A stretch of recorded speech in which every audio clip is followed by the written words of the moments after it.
Ladies and gentlemen, welcome to another episode of Questlove Supreme. I'm your host, Questlove. We have the family with us right now. Sugar Steve, fastest My name man is in the Sugar. universe. Yes, I am fast. I'm here. So very excited about this. Yes. And wow, wait, what device was that, unpaid bill?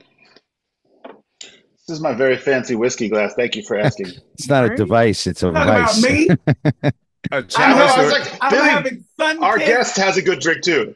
Yeah. No, I'm Fuck having yes, you do. diet sun kissed soda First of all, where you find a sun in a In a kiss? I sampling have flute. glass. is apple cider vinegar.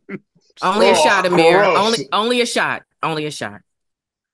Ahmir. Laia, Ugh. how are you with your fan? You good? Yes. Shout out to all the perimenopausal ladies. Yes, it is here. And yes, we are too. I And am we're Preach. with talking you. about it.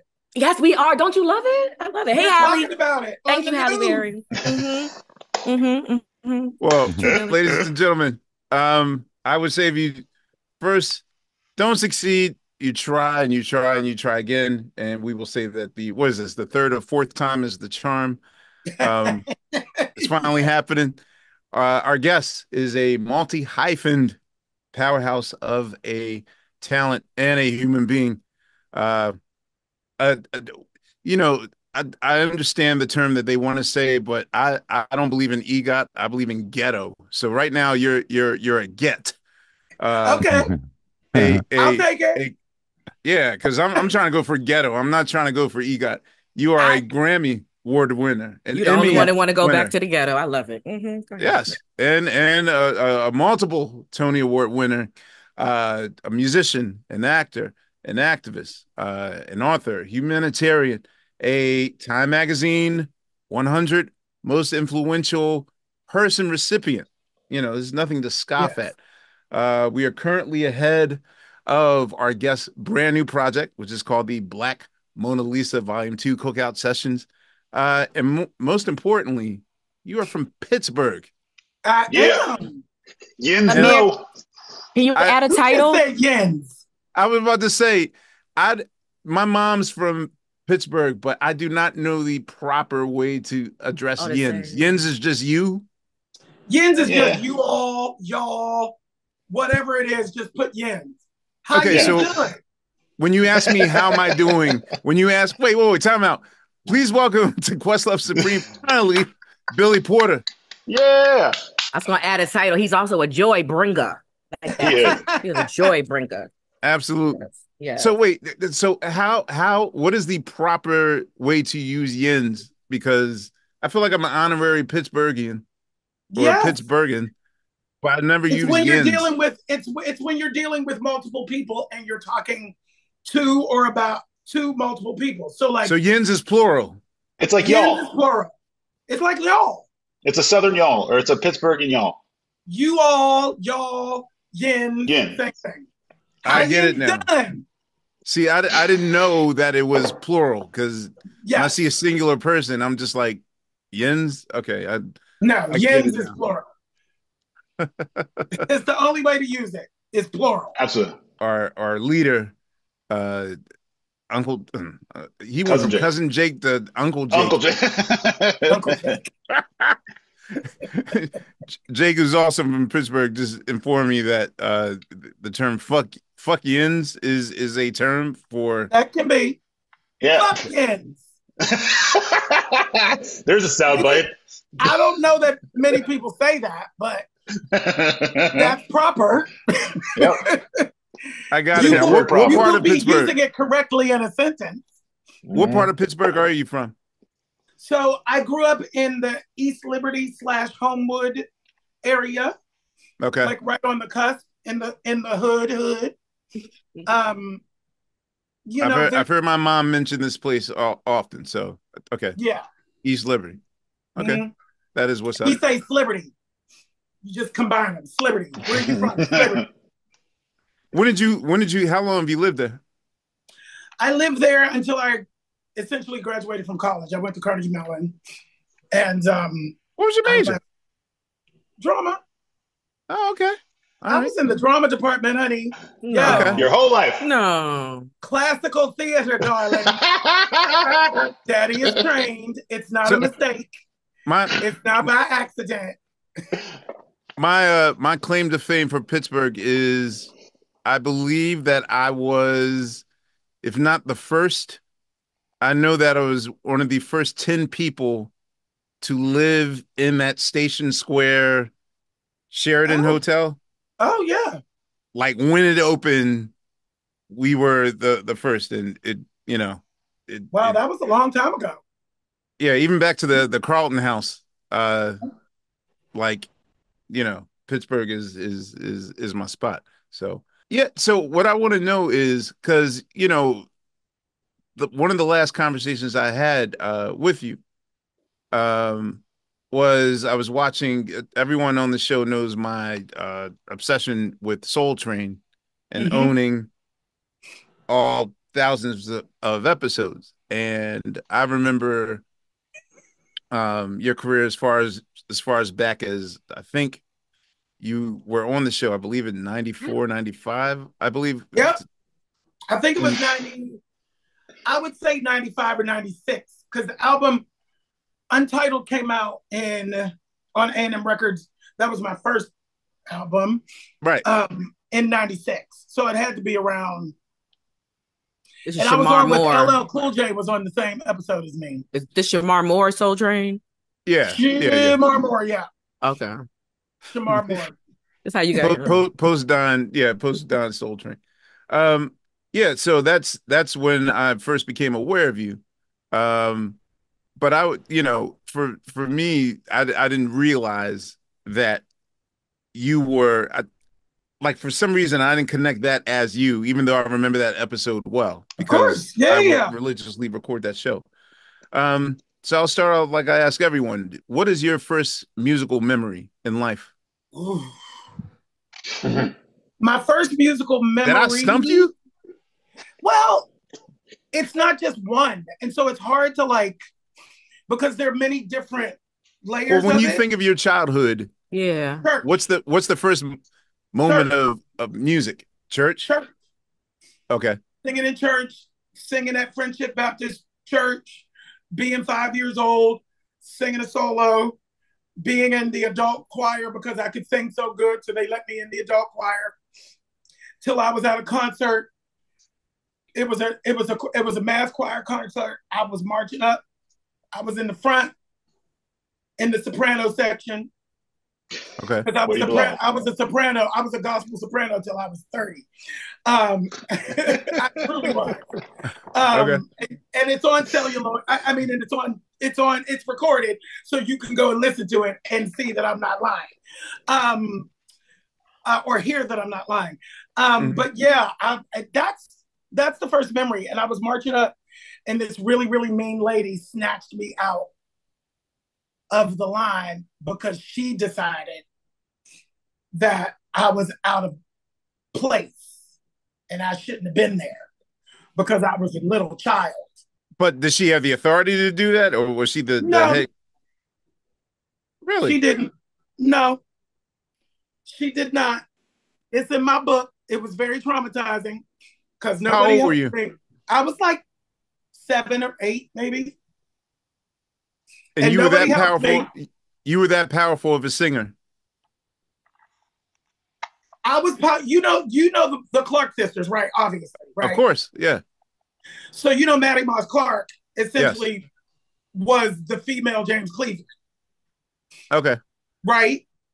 She was in the Kojic Church, the Church of God in Christ. He was Baptist. He was the Baptist convention of whatever. And he would go around the different cities and get singers from all the different churches, put them together and make those albums. So Okay. she did the same thing in the Pentecostal church. And so I was such a good singer that somebody took me down there to Miller Street Church of God in Christ to be in the choir. And you weren't allowed to be in the choir unless you were 16. And But what if they your were voice like, was excellent? What if you were the Aretha well, Franklin? I'm about to say, Okay. And so I get there and they're like, he can't be here. Um, and they were like, just listen to him sing. And Okay. I sang, and she was like, sit down. She said, come on. She said, sit right here in front row. So, so I sat in the front row and worked with Maddie Noss Clark. I haven't really retold that story in a long time. Um, and I thank you for making me think about it, because I would say those are the two. That's a major, major musical milestone for me. Okay. Like the beginning, So, the first time that I really knew. all right, I want you to explain something to me, because oftentimes, and we've had gospel legends on the shows, and of course, for any black singer I know, I'll say that 85 to 90% of their entry into music is coming through the church. Yeah. Can you please explain to me, like, is there a difference between a Baptist church, a Pentecostal Intensity, church, a like church of God? intensity. Like, how many? So I would say there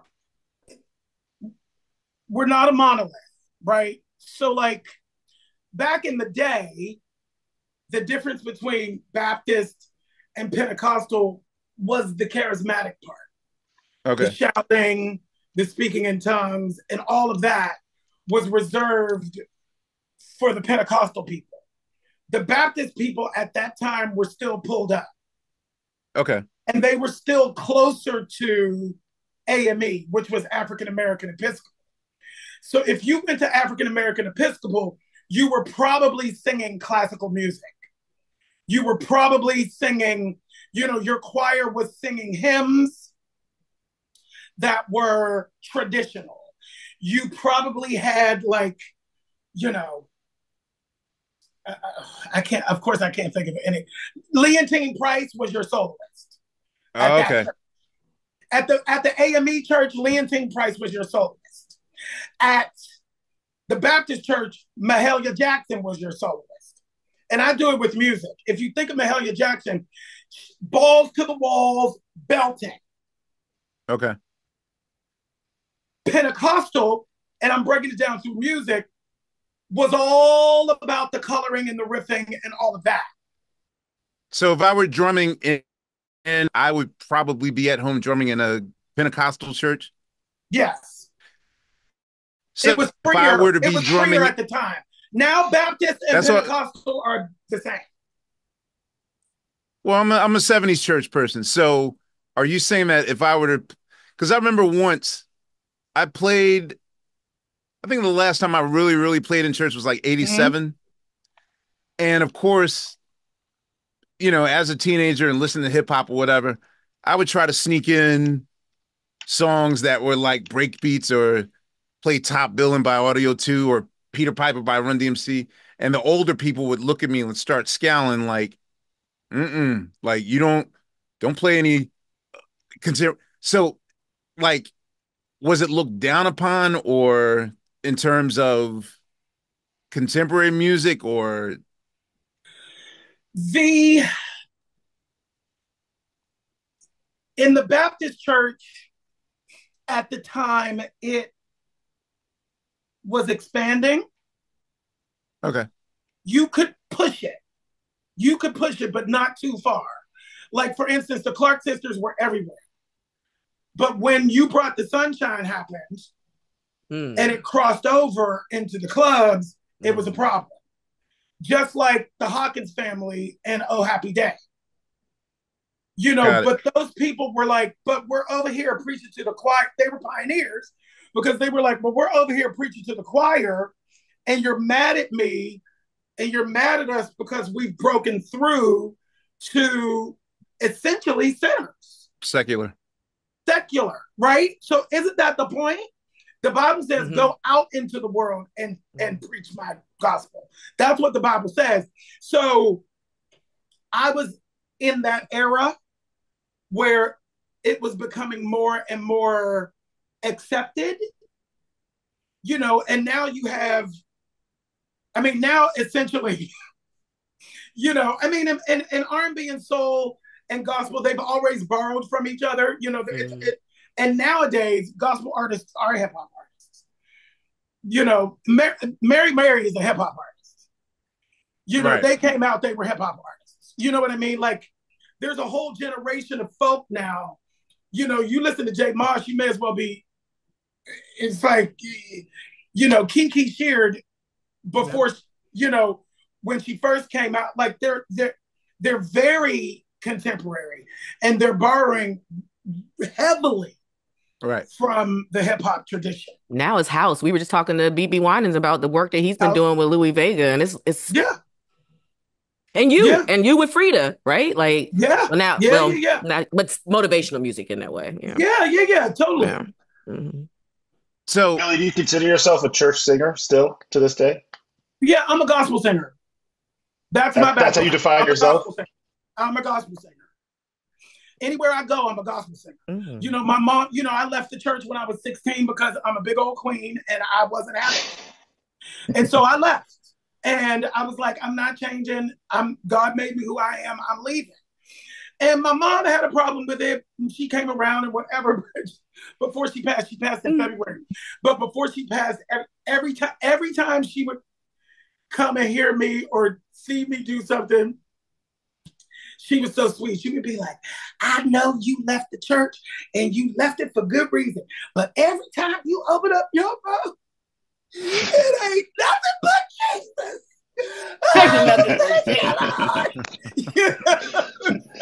Nothing but Jesus. Nothing but Jesus. Nothing but Jesus. That ain't no lie. And it's true. It's like when I listen to myself, you can't take the gospel out. So how do you feel when someone writes a song for you? Because I know that this happens with you, and it doesn't necessarily sound like you.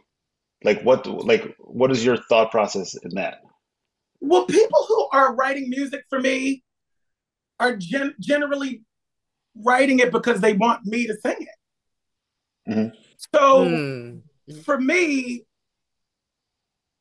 coming from a church background where it's about the spirit, it's about sharing your gifts with the congregation and the message and the ministry, and then moving that into training as a classical actor and learning how to tell the story, because the story is most important. So in the secular world, it's the same thing.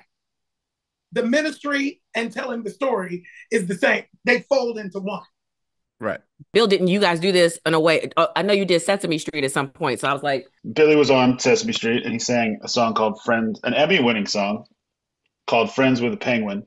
And it was one of the, I will say, in the 15 years I've been there, one of my top 5, I wasn't actually physically there, but one of my top 5 moments was this moment. And my girlfriend, who was a producer of the show, was like, it was one of the greatest moments you ever had on the show, was you in that outfit singing that song, and it was fucking magical. And so, just want to say thank you very much, because it was still to this day one of my favorite things. That's why I recognize your name. I'm like, I know that name, but I don't know.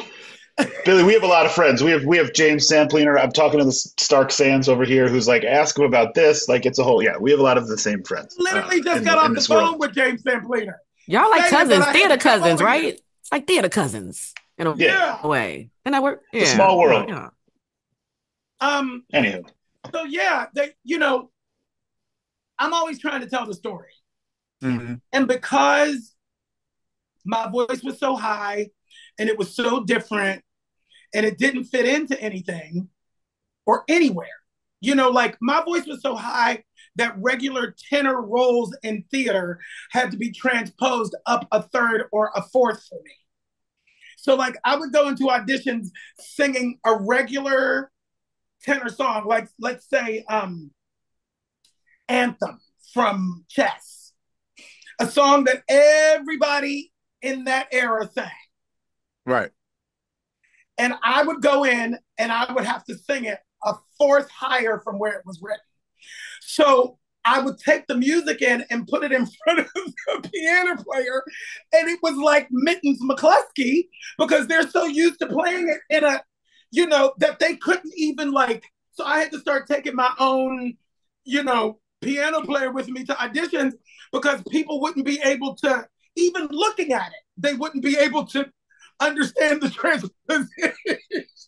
So wait a minute, because normally when I deal with singers, normally it's like you got to lower it a few notches. Usually, when in concert, they want to go lower, Yeah, but you want to raise it higher. at that time. Yeah, Oh, okay. because I've At heard you that sing Luther time, before, I feel like, until, and say that again, baby. I feel like I've heard you sing Luther before, and I it have a had, little bit. yeah, I've done a and few times, yeah. but I was very good with female altos with extension. I could sing those songs in the regular keys. Which, I could sing "I Have Nothing" in the original key. Like I could sing that for real with no like effort, no screeching, no like my top note. If you go and you Google "Oh Holy Night" yes. on the Rosie O'Donnell Christmas special, Yes, I saw that video. You was Google "Oh Holy Night." That's Okay. Billy Porter prime at that time. Listen to "Love Is on the Way" from the First Wives Club. That's Billy Porter, like at my highest prime. I mean, the high note that I hit at the end of "Oh Holy Night" was a high. I think it was an F above, or F or a G above that high soprano C. Belted. Who, as far as your North Star, who were the three singers that you patterned yourself after? Like who were the singers that who are your North Star? Who's your top three? Whitney, Okay. Karen Clark Shears, and Aretha. Okay. Trinity. All right, Trinity. Totally Trinity. Okay. Is there is there a non? Because yeah, I would imagine that those are the three that are everyone's choice. Is there a singer that's sort of out of that circle that people would be surprised that you gravitate towards? I don't think it would be a surprise. Okay. Well, I mean, You know I what I like mean? Tom Like I Waits, don't. and Tom Waits Yeah, has I a mean, horrible voice. I So love that you love yeah, Tom I Waits. mean, God, you're making me. Yeah. Alanis Morissette. Ooh, That was random. That was. But okay. I feel you on Loved, the notes and the. loved her. Loved good. that She tells that stories. Jagged Little Pill Yeah, album. don't she? Loved her. Okay. And I'm sure there are more. Let me think. You put me on the spot now. I can't think of nobody. Did we ask first show yet? I'm curious. Not to step on your toes, boss man. But I was like, What? while you're thinking, I'm curious about the first secular show that you experienced, because that's a part of your musical moment too. I know you mentioned church for real, but what was the first Your first concert concert? or This will well, be a wait, surprise. wait, but before we get to that, did you live in a no secular music household or was that Yes. allowed? No Okay. secular music at all. Okay. All Right. right, so who would you sneak and listen to? Nobody. Oh, you Like, followed the rules? well, until a certain age, right? It was only secular music, and the music that I heard was on the radio or at somebody else's house. Okay. And it was always in passing. That's where you do all your bad shit at somebody else's house all the time. So it Video was somebody games. else's house. I loved Michael Jackson. I loved Shaka. I loved, Prince was a little, Oh, too much. I liked it, but it was like, I felt like my mom could hear me listening to it. I got on punishment for Prince, so I understand. On So, punishment. And it was a little nasty. So Yeah. Gladys Knight, but what's interesting about my journey is that it was secular. I mean, it was gospel, gospel, gospel, gospel. And then in the 6th grade, I was bused to Reisenstein Middle School. It during the second sort of desegregation moment, mhm. and and I was introduced to theater. I was introduced to musical theater, Okay. and I got bit by the bug, and so then I went right from gospel music to theater. And Okay. theater, for some reason, was okay with my mother because she didn't really understand it. Right. That's And so funny. I was going, so I was going to the Carnegie Library and taking out Pippin. 10 albums a week and Right. listening to it while I was doing my homework. But I have to say, it wasn't until I was about 15 when I got a job working at Kennywood Park. Where? Kennywood Park in Pittsburgh, Pennsylvania, which is the amusement park. Okay. It's Okay. still there and Okay. it's still privately owned.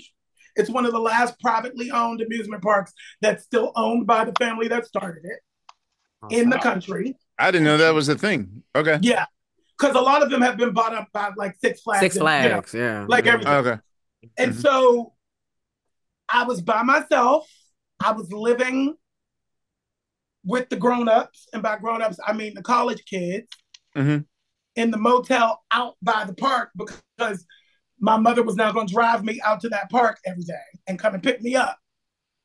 She trusted me enough to do that. She signed off on me having a job. I did 6 shows a day, 6 days a week. 4 of them were different. How old were you?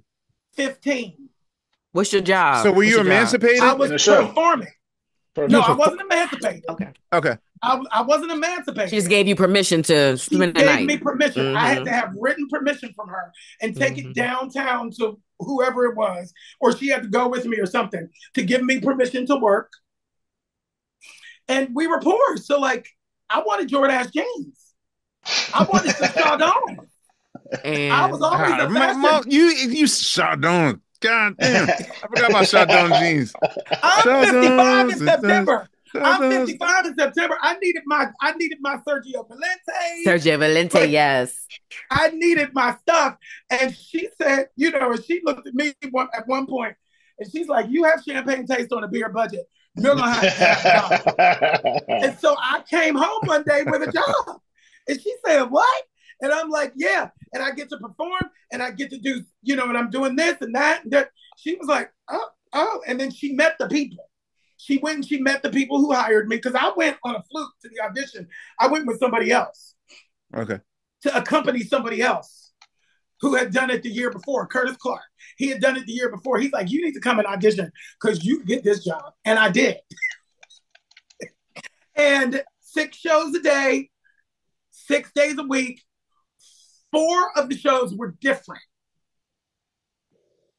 That sounds insane. And we had costumes. Spontaneous or No, so there were 2 groups. okay. There were 2 groups, and there were like 10 shows a day or something, or That's like 7 shows a day at the same place. So there was Razzmatazz, which was a band, a live band with 3 singers, 3 female singers. They had their 4 shows a day. Wait a minute. What year was this? You don't know them. 85. What? They've Wait, been were you out there? since 79, weren't they? They were there in 79. This group was there. I know. Oh my God. You may have seen it. I wasn't there. I've heard of Razzmatazz. Like, no, I did Hard Time in Pittsburgh. I know this name. Good. So they were Razzmatazz, and we were Flash. And Flash did our shows to track. And Okay. all the shows were themed. So like there was a TV show, there was a Broadway show, there was a dance show, there was and so ours had 3 male dancers and 3 female dancers.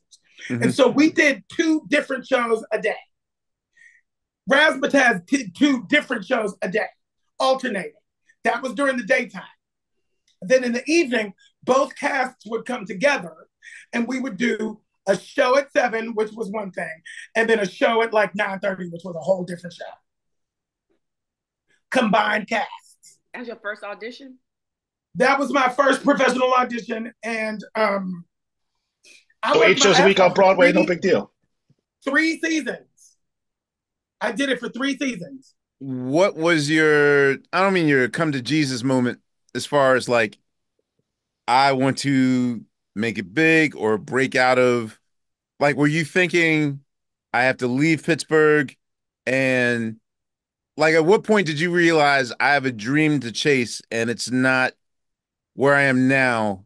I want to. What was your goal? Like at 13?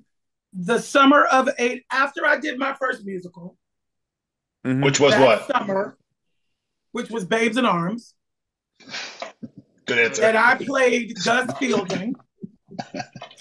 And there were so many people that auditioned for it that every role was double cast. And they told us at the beginning, every single part will be double cast.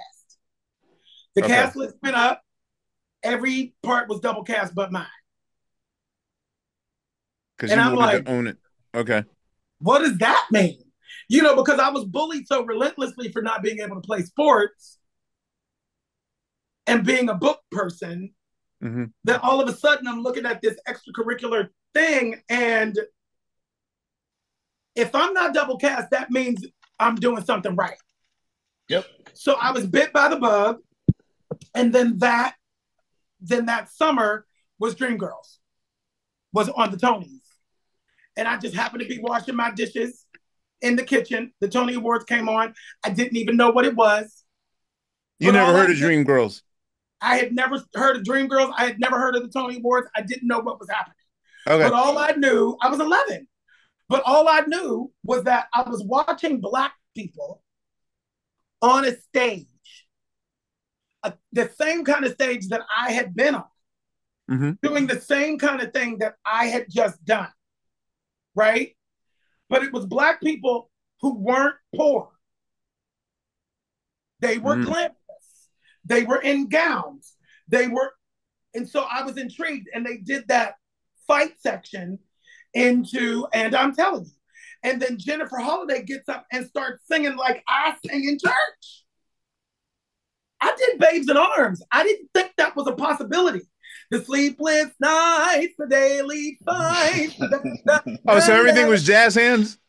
Yes, of Just course. like That's theater. yeah. It's Yeah. elementary school theater. You know, it's middle school theater. So Okay. there was nothing Black about it. There was nothing current or urban about it, right? So I didn't make the connection A that this was something that people did for a living, Mm-hmm. and B that I could actually have a place in it inside of my authentic self. So I knew that wherever those people are is where I have to go. And they're in New York and they're on Broadway, so that's where I'm going. And I made that decision at 11. Was your first time seeing theater in New York, or did you, after you watched the Tonys, were you like, I need to go to a show, I need to see this? I started seeing theater in Pittsburgh. Okay. And I started immersing myself and finding places to train and putting myself in the right.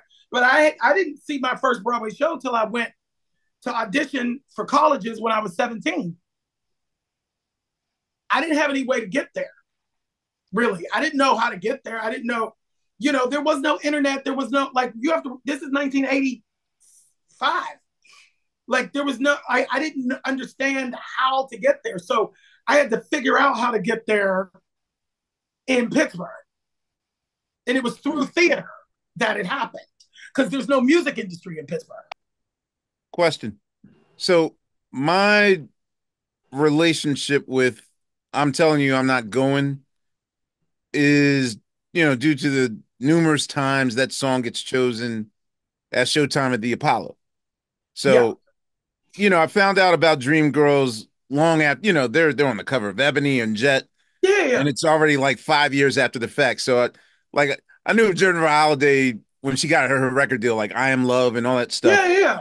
and then eventually learned about it. So I've never, and as a watcher of award shows as a kid, I didn't see that performance, but I do know it was a game changer. So is that moment a seminal moment The for Black actors and whatnot? Like, was that? Well, I mean, I would imagine, I would think that Stephanie Mills, in terms of the importance of "I'm telling you, I'm not going," was that really the flag planting moment for Black Broadway to establish itself that we don't have to sing in jazz hands like proper Broadway style, like we're allowed to. It didn't happen often, but it had happened before. Well, I knew about like Stephanie Mills. I saw The Wiz Yeah, when I was a and the kid, Wiz and and all of that. But like full out balls to the walls gospel like that had and authentic had really only happened prior to that with Your Arms Too Short to Box with God, which okay, was Vinette Carroll, which was also Jennifer Holliday. okay, She was also in that. That's she right. was okay. Yeah, but that was like the last. And Don't Bother Me, I Can't Cope had some gospel in it. But like I actually have written a gospel musical with Kurt Carr Of course you have. that I'm trying to get going because the last time there was an authentic gospel musical on Broadway with authentic gospel music sung by the people was Your Arms Too Short to Box with God, which was in the mid-70s. Dreamgirls is not a gospel musical. She's a gospel singer, but it was not a gospel musical. There have been gospel singers in musicals, including myself in Grease, Lilius White, and everything she's ever done. Like we have been in those spaces. That's but fascinating. but not our stuff. So when Melba Moore won her Melba Moore Tony was for right. Pearly, I've never seen Pearly, so I don't know what role she played. But when she won, she played Ludabelle. She was the lead. Okay, but was And she allowed? Did she have a moment? Yeah, she sang "I Got Love." Okay, She sang a few things, but she sang "I Got Love," and that was real gospel singing, but it also wasn't really a gospel musical, Mm-hmm. right? You So mean like consistent gospel music? in the musical, Yes. it wasn't. There was gospel in it, and Mm-hmm. she was She was more of a traditional black belting singer. It was. okay. You could say it was gospel. It is gospel, but it was. It wasn't like Jennifer. Jennifer was just. So you're Jennifer had saying a that different. Jennifer was allowed to go 0 to 500 and really show an authentic. Yeah, Okay, and Like Melba show Moore did too. stopping. Don't get me wrong. Melba Moore did too, and Stephanie Mills did too. However, the music that they were singing Was not right. gospel. It wasn't gospel. was not gospel, and I'm Right. telling you, was actually written to be a gospel. To be in that space musically, if that makes sense. Just like home was not right. So can I ask a question? So where we are now, and you're saying that you have a desire to, well, that we haven't had a true gospel play on Broadway, and I don't know where The Color Purple falls into that, even though it has moments in it. Yeah. But is the off Broadway lane sort of cock blocking gospel musicals from breaking into the Broadway? Like my experiences with Fela has taught me so much about, and I don't know if Just I'm going say to it, hell. I don't know if I'm please. going to hell for saying this. Um, Dog, the most blatant Racism, Racism. Thank you. Woo, Lord, we whiteness. got it. We I got it. don't We know got why it. you don't have to. I know, I Poor know, I child. know, I know, I know. I'm letting political correctness go, but It's your boomerness. Fight the boomer. Fight it. Fight it. Come on. it's no the most blatant racism that outright racism I've experienced. Maybe is that I'm more dismayed because now I see it as a wolf in sheep's clothing, but I thought like, well, Broadway should be somewhat open to the plight of the struggle, but when you get resistance from that medium, it just made me like, ooh, like in That's all ways yours, worse than Billy. in That's ways all worse yours. than MAGA, like There was and nothing I for don't know, me. like Bill, you can weigh in too because Yeah, you too, Bill. Yeah, yeah. I love to hear that. Yeah, yeah, yeah. but Uh, my initial question to you was, is the off Broadway lane with with a slew of gospel plays there? Is it that lane had to be created because mainstream Broadway won't allow Won't open the that door. that level of gospel in? I will. I think you're probably talking about the gospel plays, the gospel musicals. Yeah. Right. That. Well, it So had to be created because, I mean, yeah. I'm asking you, is that the reason why that lane exists? Mm. Well, Because it's always existed. You know, it's an extension of what the Chitlin circuit was. You know, so okay. it's in that space, and I say that with reverence and not as a diss. You know, it's like, yeah, necessity is the mother of invention. Yeah. If you wanted to go see people in a narrative singing gospel music, you went to a Tyler Perry play. Mm-hmm. Or That's where David E. you had to go to Talbert. get it. Or Yeah. yeah, David Talbert or whatever they Mm-hmm. were before he came into the picture. Before those giants of that space came into the picture. Right. Because You they know, kind of. it's difficult because there's a connection because Broadway is very secular. Broadway is very white. The Great White Way, ain't it? Jesus, correct. Jesus Christ Superstar. Wait, is that literally why they call it that? No, No, But but it it's makes very sense. fucking funny. it works though. But Jesus Christ Superstar worked because it's written by white people from a white perspective. You know, everything that has anything to do with something biblical were written by white secular artists. White people, whether Oh, it's damn. Andrew Lloyd Webber with Joseph Mm-hmm. and the Amazing Technicolor Dreamcoat and or Jesus Christ Superstar, they're good stories. Mm-hmm. They chose a good story. You know, The Prince of Egypt, it's a good story. These people are looking for stories to tell. You know, biblical stories are stories that very often have wide ranging audiences. That's why they're doing them. But if you listen to those musicals, they're not gospel music unless you rearrange it and make it gospel. Right. Mm-hmm. Which then you get into the rights issues and you got to get permission and all of that. With your accolades and your legacy, and I don't mean do you have it in you to withstand the abuse that it will take to establish or to get your production on Broadway, but with the acclaim that you have and the proof of your your acting, how easy is it for you to uh manifest the gospel play that you would like to see on Broadway? Stories that you want to be It's told. still like Sisyphus. It doesn't matter. It's still Pushing like up the Sisyphus. mountain. Thanks, Bill. It's still like Sisyphus. Sorry to tell you. I was just having this conversation with the head of my production company, and all of the passes that I've gotten on my film and television projects for the last 2 years. Everyone. They passed on, 7 different people have passed on a documentary about me. I have 3 Tonys, an Emmy, and a Grammy, and I'm still getting passed on. Yeah, well, you still got more material. Maybe it's not time for that yet because you're still doing it. What I'm saying is, It doesn't matter who different. you. Mm-hmm. It's different.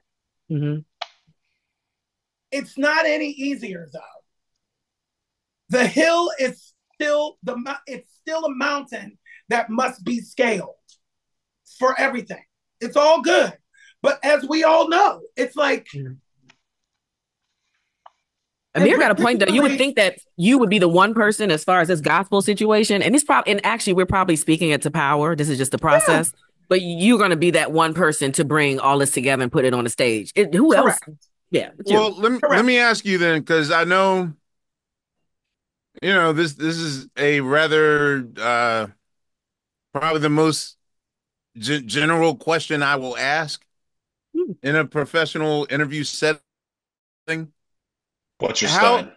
How Sorry. how you're probably a Libra. I want to know now too. Okay. What? Virgo Virgo. on the cusp of Libra, though. Oh, Got it. okay. So close. Helps. It's Oh, so that is, stupid. Sorry, I didn't mean to bring that up. Go ahead. You No, have that a was good good, question. On the Billy. Go. cusp. We wanted to No, know. I was only guessing because literally every person in my life is born between September and like November. So I took a Yeah, wild Me. guess. September 21st. 21st, 3 days. I Oh, that's literally nice. was joking, but yes, 4 days before my mommy. That's good people. I've met no 3% of my life is anyone else, but 97% of my life is September to November. I can't get rid of y'all.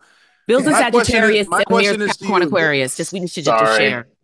Sorry. Sorry. So my question to you is how fucking exhausting is it to constantly have to push through life in which you're constantly being resisted from childhood on, and how do you not self-sabotage your journey? How do you not give up?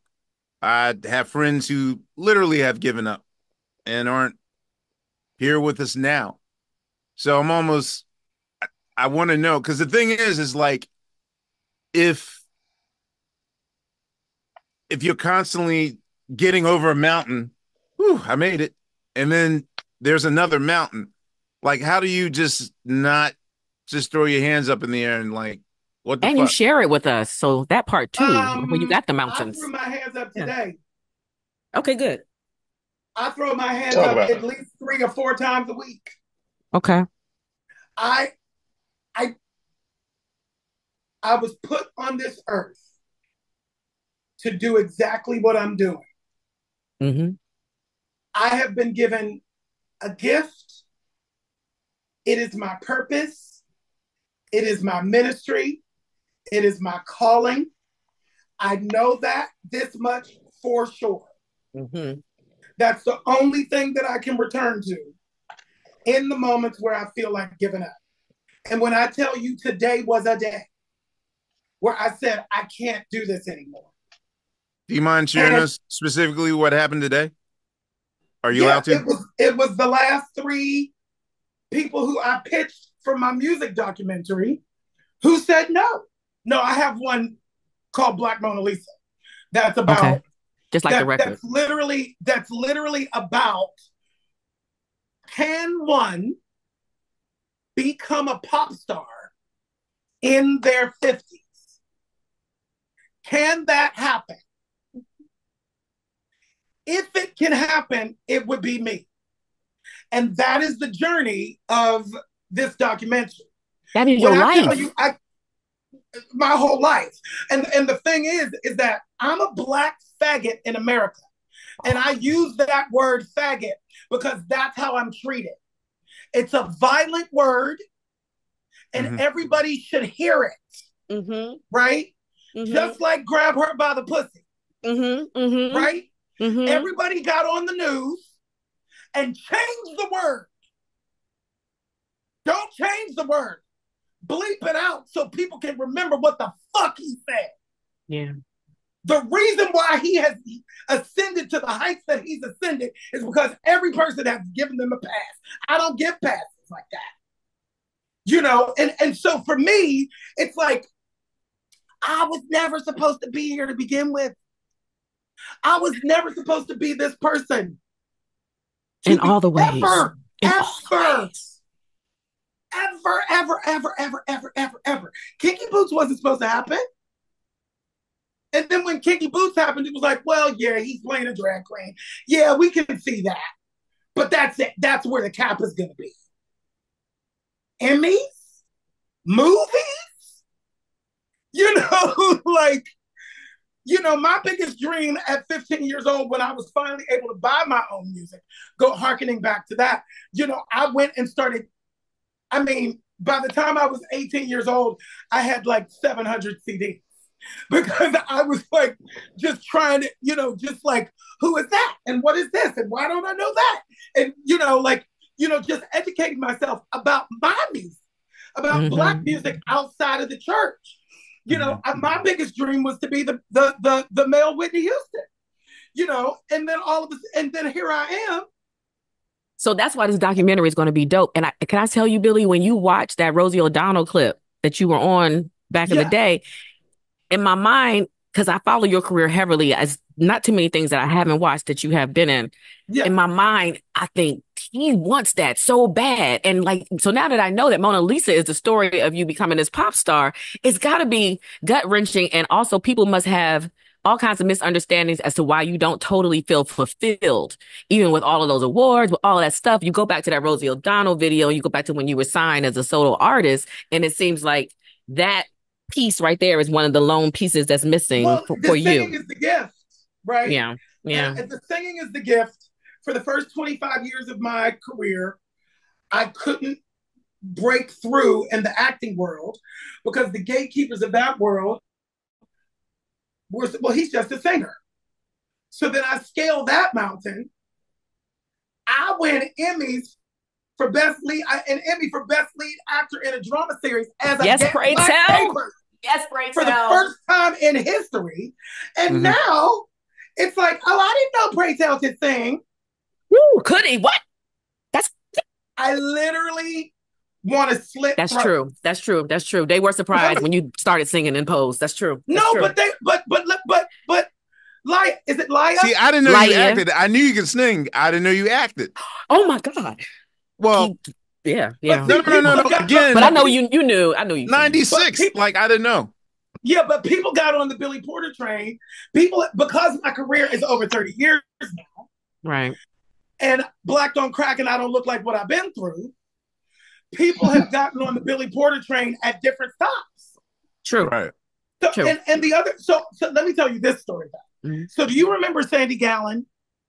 Yeah, I know. Used to work with Michael Jackson, Janet, Barbra Streisand, Neil Diamond. So Rosie O'Donnell, he represented Rosie O'Donnell when I was in the revival of Grease. This is 1994. I sang Beautiful Dropout. I did the arrangement. Go listen to that too. It's a gospel arrangement of Beautiful Dropout. I did the arrangement. 9 minutes long.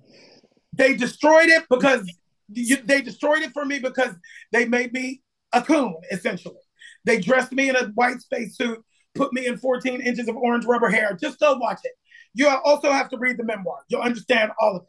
But so I meet with Sandy Gallen. He asks me what I want to do. And all of the things and multi-hyphenates that I'm doing right now is what I said. And he said to me, you can't do everything. You have to choose one thing. Because audiences can't receive more than one thing.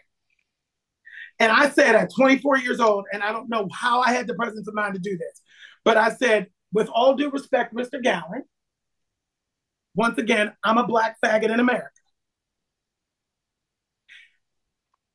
If I choose one thing and it doesn't work out, I am ass out. Oh. All these years later, I've proven him wrong in every single way except the music. The music. That's what I felt. The music is the gift. What are y'all talking about? But you know what? Sometimes it's the songs too. Sometimes though, Billy, have you realized the song part of the music? Like, your voice is fucking stupendous. Ahmir, explain this more intellectually than I am. But sometimes. Wait, Laya, they've been saying that for years. Black Mona Lisa has the song. No, you got it. Black Mona Lisa, you got it. There's no more excuses about that. No more excuses now. Yes, there's no more excuses about that. Black Mona Lisa has the songs. Okay. I was there. I'm there with the top writers in the business. Andrea Martin, 3 months before she died. Justin Tranter, who's the #1 pop writer in the business. And what I find, 30 plus years of it. And what I find, and this is another thing that I wanted to talk about in the documentary, is that because I'm theater-based, I'm corny. So that is a thing. Because I'm theater-based, and because I come from the theater, I'm corny. That is theater a weird is corny until these motherfuckers want to eat God. Yeah. And then until they want to go to a show. Yes. So they want to take their wife to a show, or whoever the fuck it is. Yeah, for sure. All of a sudden, no shade, right?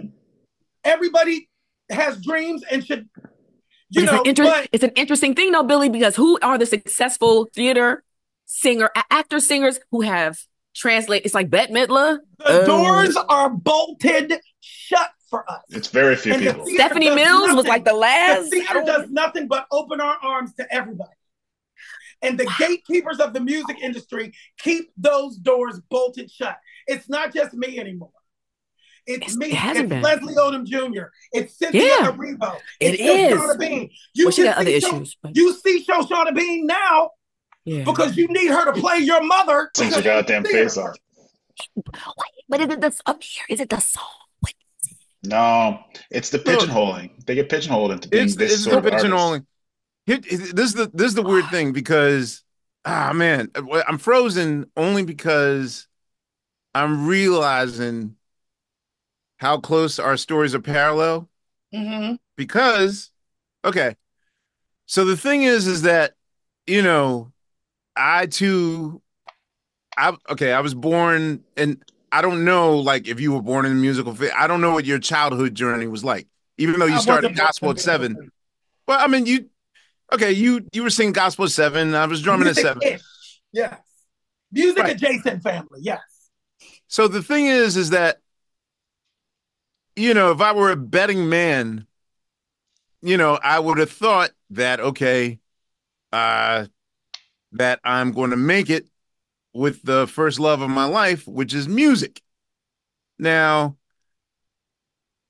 that remains okay. I'm also insatiable by nature, so of course, like you got to get outside of yourself to see it. But this kind of tortoise and hare journey I've been on with music has been so slow that even despite whatever platinum accolades, I mean, despite the accolades, I'd still feel like I've not made it. Of course, other people have really sit on the sidelines, get angry when I say that because it's like, dude, we would chop our left arm. Understand. Yeah, but is that about you?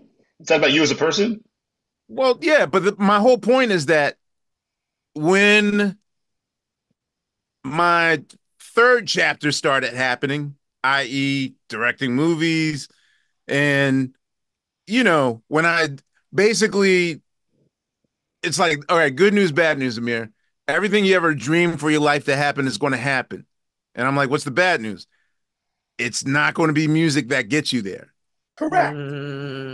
And despite me getting to a place where I don't feel like a C-list artist or whatever, there's this itching, this longing I have to just, if I can just get what I have now, but it's for my music. Because it's like, dude, when you grow up with 5,000 records in the house, when you play Radio City Music Hall at 12, everything I've done with music, it's like, can't I just have this one thing, God? Like, can you? And there are people on this planet that don't even know I sang. I sang on the show. Did you watch the show? But it doesn't register. When you're and it goes the opposite way for musicians. It's like when you are considered an actor and you sing on a show, audiences do not receive you as a singer or a recording artist. They receive you as a character who is singing on a show.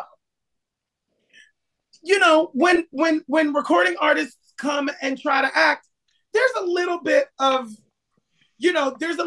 the same resistance. Oh yeah, especially if they're not banging. But not nearly as much as the opposite. But like, what if you look at it from the opposite perspective? Like, if you have those other things and they're working great, it makes the music thing, Ahmir, like you've been crusading on music for your whole life, and those other successes make you want to get to that level of success with your music. Like, you want to win the Oscar of documentary as a musician, which you haven't gotten to yet. And I feel like is that a bad thing? I don't think it's a bad thing. So here's the thing. So the thing is that the thing is, during the pandemic, I learned a lot about myself. And I learned there was one week, I think all of July, like it was hard to walk outside and I didn't want a mask. So I had a car, and that was the one place where I could just take my mask off and be out in the world and not have to, and I'm living out in the country. So sometimes I would do these 4 hour drives, to upstate New York to go to, and I decided the entire month of July, I'm going to listen to the entire Roots discography Hmm. and have a long conversation with myself. Like, what is it about these 16 records that isn't fulfilling the dream of like, I made it? And Mm-hmm. some of these records are actually, some went platinum, some won awards. But what is it about? So this is my conclusion. And a lot of it happened because again, I DJ'd a lot on during the pandemic, I was DJing online. And because I wasn't doing my club set, I was actually playing music I liked. So Mm-hmm. essentially all of 2020, I spent 9, 10 months, damn near 3 to 5 hours every day playing every type of music, which Yeah.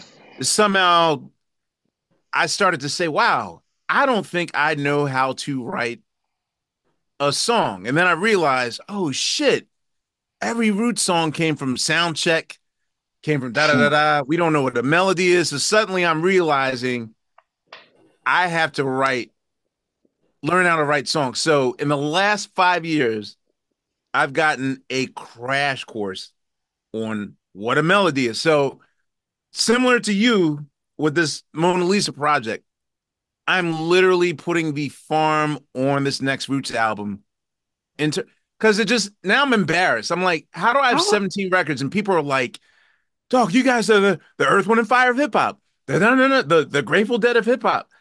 And it's like we're still struggling to get to the place we should be. Right. Was that the So goal though?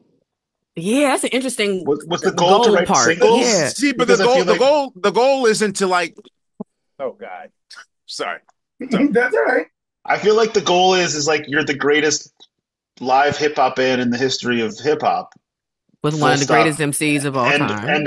end of story. Like, does it matter if you have any singles? Is that what we're talking about? And can I just shout out to Rich we Nichols and Dice Raw, who actually did make some really help make some great Roots albums. Like, are you serious? Like, yeah, but here's the thing. Things Yes, Fall I mean, Apart, Phrenology? Are you melodies? But but go ahead. come on, dog. Laia, you're the first person to plant it in the seed. You, when Things Fall Apart came out, You fucked up, you like knew you asked me, hey, how come the big single that is breaking you guys out, why is that buried at the end of side two?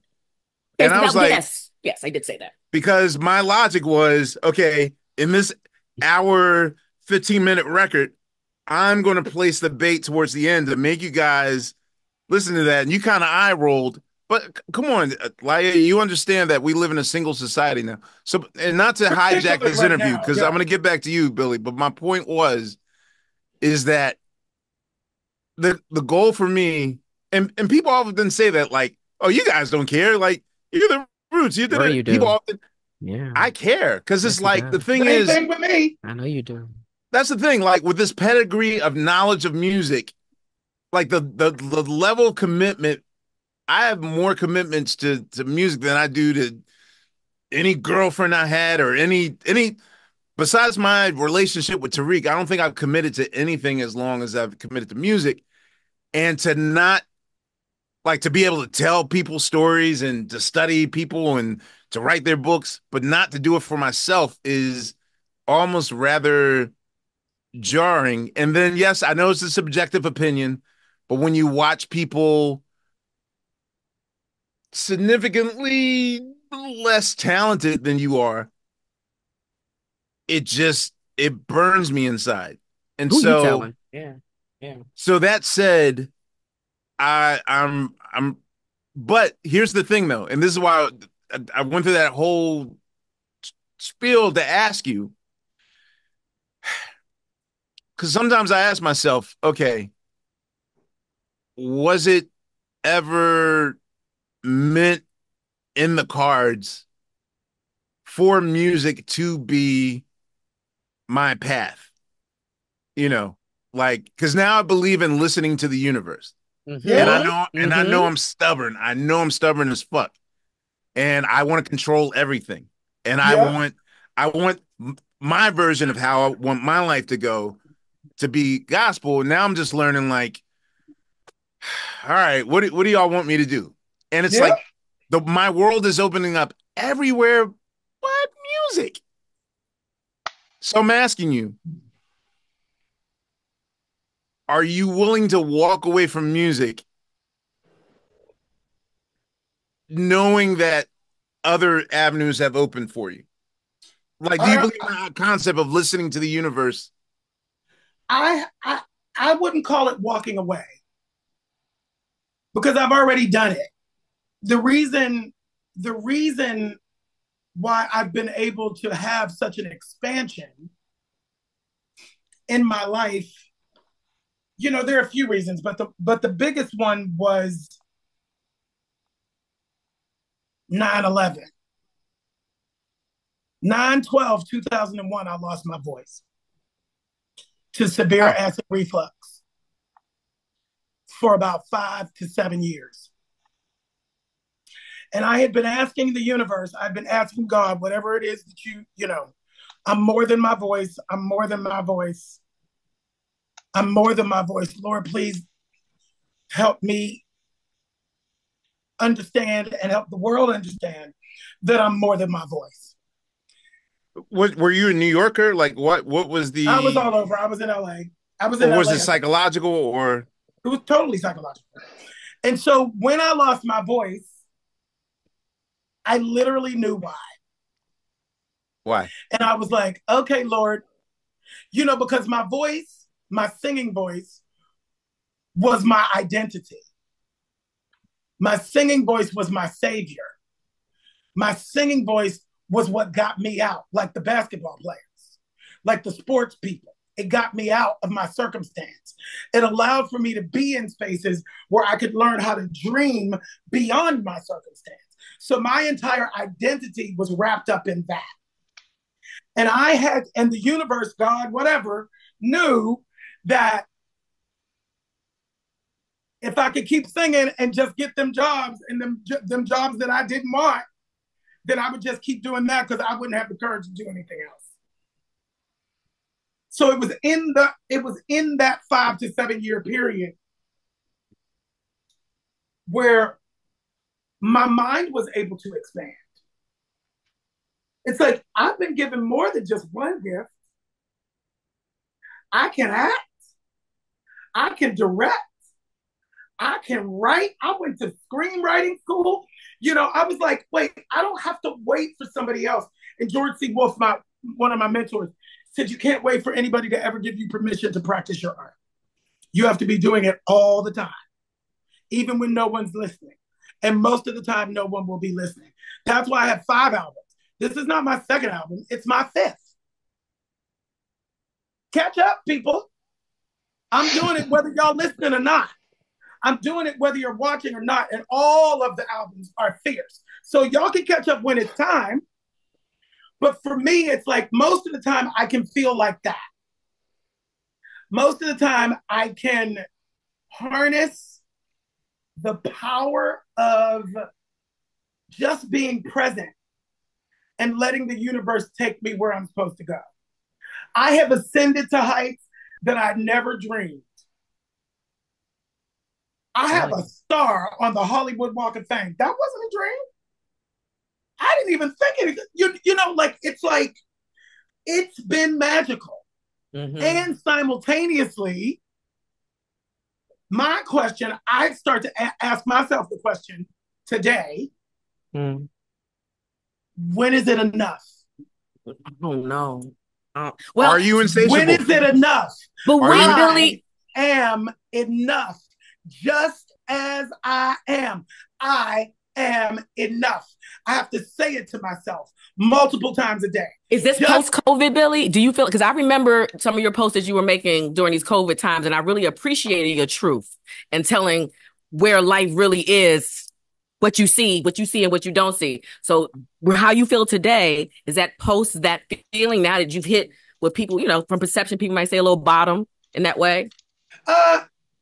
Yeah, I mean, I was always headed in this direction because of my spirituality, because I choose joy. I choose to be positive. These are choices that you have to make. They're active. I choose love. Love is active. I choose all of these things for myself so that I could just stay sane. Because this world will drive you insane if you let it.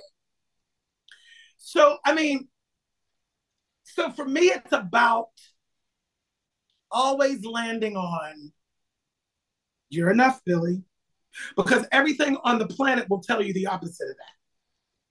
Many things will tell you the opposite of that. And I, Okay, so what year did your last album come out? what year did my not Black Mona Lisa? Volume one, Volume yes. one. Black Mona Lisa came out last November. The album And the before that. The album before that. the album before that was Billy Porter Presents the Soul of Richard Rodgers. Okay. And What that was year? 2017. And then before that, it was Billy's Back on Broadway, 2014. And then before that, it was At the Corner of Broadway and Soul, live from Joe's Pub. And then the first one was 94, Untitled on A&M. Okay. But this one, so the cookout sessions have come about because instead of simply just being mad, Mm-hmm. instead of, feeling sorry for myself and what have you, for me, it's like, well, what's my plan and how am I going to overcome this? Because I just have to keep working. I just have to keep pressing. I just have to keep pressing forward and be the best version of whatever it is. So I hired a new manager. We hunkered down. We made a business plan. And these cookout, the cookout sessions is about harnessing my message, making sure that everybody knows who I am. One of the things that I realized in trying to figure this out is there is confusion. How do I stop the confusion? Is he a singer? Is he, like, Sandy Gallen said, confused. People get confused. There will be no confusion because because what I landed on is, as a recording artist, I need a persona. I have to do what Donald Glover did. Mm-hmm. I have to be my version of Childish Gambino so that people are. It's like, oh, that's a different person. That's a different entity. Mm-hmm. I'm excited about that. Now, so my documentary is Billy Porter is Black Mona Lisa. You're coming to see Black Mona Lisa. That's a whole different thing. So Beyonce even did it with I Am Sasha Fierce on her fourth album. Stephanie Germanotta is Lady Gaga. She does not record as Steph, right? I feel like I have hit on something that has the possibility to take me to the next level, whatever that level is. Whatever the level is. The dream is to be playing out stadiums. But the reality is, I just want people to listen to my music. So, question: should you make it as Black Mona Lisa? Will you still have that itching, like, okay, now I want to do this as Billy Porter? No, because Billy Porter, because I'm still Billy Porter. Okay. And I've already established myself as Billy Porter, right? So now when the gigs come in and somebody wants me to go and do a theater gig, when PBS calls, right, and says, like they have, and says, we want you to do Billy Porter and Friends for New Year's Eve. Ooh. Nice. I can do Billy Porter in that space. Black Mona Lisa is somebody else. So then I could bring back Mona Lisa on inside of my Billy Porter show. It really has to be that distinct, I think. At least I'm going to try to do it like that. At least I'm trying to do it like that now because I've tried all the other ways. So, let's see. Who knows? But I think there's something in it. I'm really excited about it. And with these summer tours and with, my tour last year and, my imaging now, and like when you look at my visuals, when you look at that stuff, it now can make sense because there's a separation. People who know Billy Porter from theater are confused by this music because they know me as a theater person. They know Kinky Boots. So they're confused, but you turn on Beyonce and don't have a problem. So if I'm Black Mona Lisa, then you can make the separation. Got it. See what I'm saying? Oh, that's just so can I ask you? Okay. Yeah. I got it. It's just so, okay. Right. My question to you, and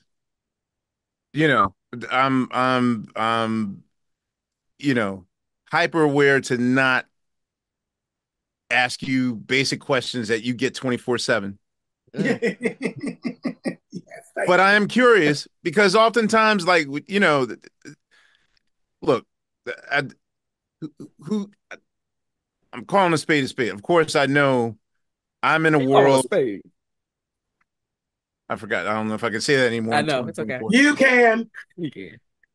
Here you can. No, because oftentimes, look, I understand that, one of my biggest dismays of the developments in the last 4 to 5 years, especially in hip hop, is just the rampant amount of ignorance, which really makes me the fool because if I think about it, it was there all along, but I think I've allowed myself to open my eyes to really see just how immersed in ignorance and and misinformation that we are. And my question is where we are now as far as this slow, and I feel like especially with this election that we're in and the way that I'm personally manifesting what the fuck is going to happen in November. Yeah.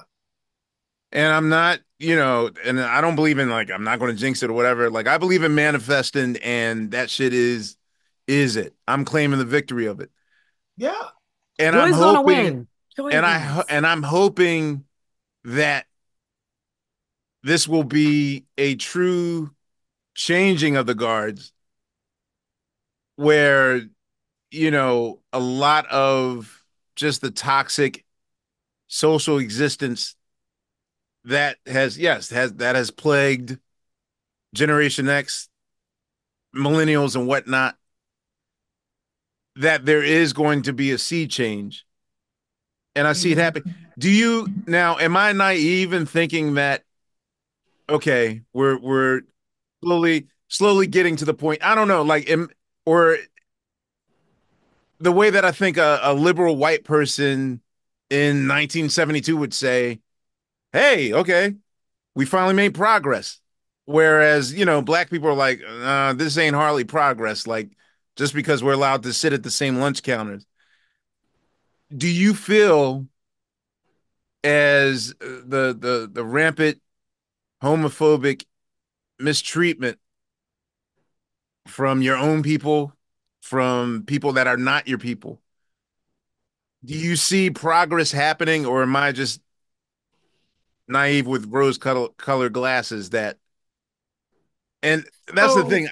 I don't want to be the person that's like, hey, well, there's Lil Nas X and da-da-da. There's like representation everywhere. Saucy. And I know people are still catching hell. Worse than hell. Yeah. But do you feel in your lifetime, there was a point in my lifetime in 2006, we're never going to have a black president. Yeah. No, I think it's a yes and. I know that it's a yes and. Okay. But do you think it will happen in your lifetime in your prime? Or What? will you have to be Think 80 what? years to the point where there is no more resistance and you're allowed to pursue your life and your pursuit of happiness and express your art without having to water it down or dilute it to make other people comfortable in embracing it?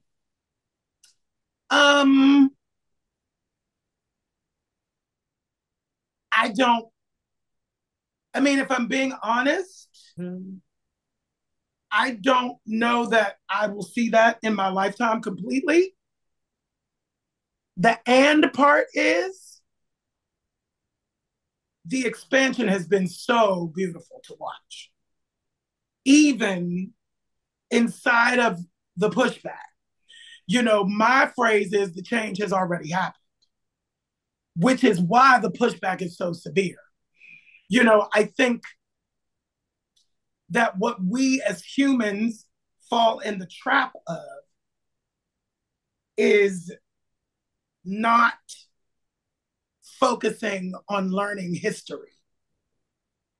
Because history shows us exactly what's happening right now with this Trump stuff. Right. History shows us that this is what it will be. And every time we're unprepared. So until we learn our history and we're prepared for these moments and we're not caught with our pants down, it's going to be the same. You know, I don't know if you read Ta-Nehisi Coates' book, We Were 8 Years in Power. Yeah. No, not that one. Not that one. He predicted this. And nobody wanted to listen. And nobody wanted to hear about it. And nobody wanted to talk about it. Not even myself. That book came out right at the top of the second Obama. And he said, beware. In that book, the general part of it was, beware, because there are repercussions for this that we're not preparing ourselves for. You know, the press still doesn't even know how to cover that bitch.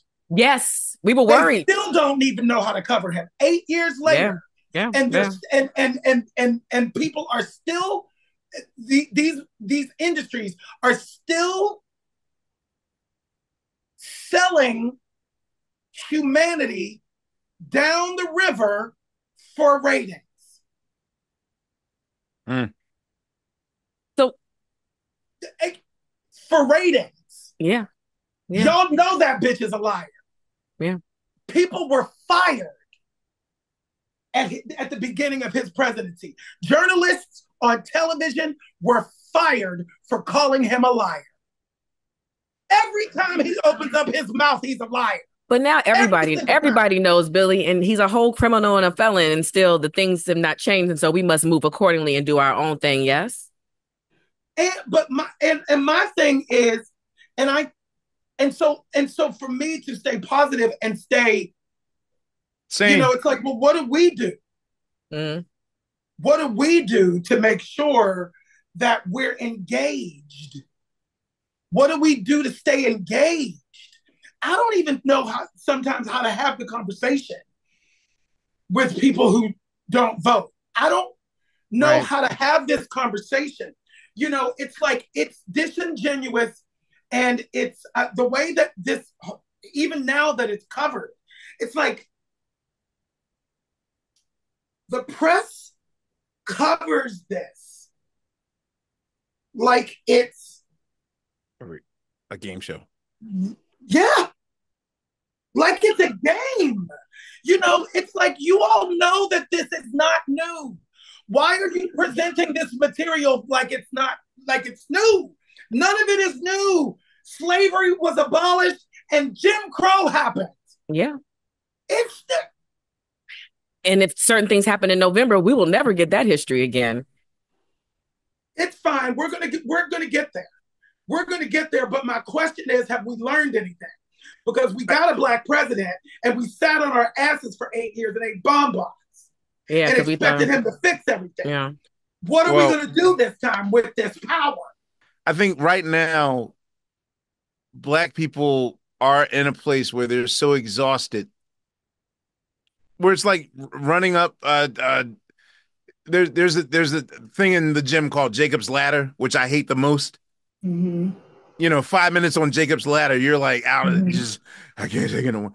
And I feel like Mm-hmm. that's where we are right now, even if it's to the detriment of our freedom. And what do you think our ancestors felt?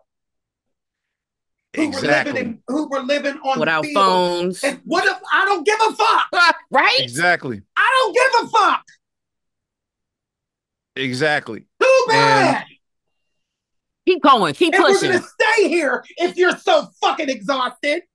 Mm, Everybody's exhausted. mm. I was exhausted. I was marching against apartheid at 6 years old, making Martin Luther King Day a holiday and shit. It continues. Till the day we die. Look at John fucking Lewis. yeah. From his deathbed, he was working. How selfish that is. But I will say, Billy, you work a little harder than most, and I'm wondering, friend, when the rest does come, because to Ahmir's point, I do say you be in the fight a lot. I have a song called "I Can't Sing This Song Again," Mhm. and it's in response to a change is going to come. Mhm. And here's what I think the issue is. Is it an answer to that? Yes, Ooh. Okay. can't sing this song again. Yeah. I'm debuting it at Nancy Pelosi's luncheon, and Hey. it starts with a little bit of a recording of a change is going to come, and then it's like, and then it goes into this. Great. A change is going to come, and the rhetoric that we've learned for all of these years has led us to believe Wait your turn. that we wait your turn and we arrive somewhere. Mm. We arrive somewhere and it's over. Mm. That is the sentiment of that song to me.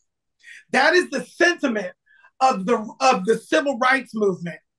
I don't think that it was on purpose, but I know for myself, and I talk about Obama, it's like, oh, okay.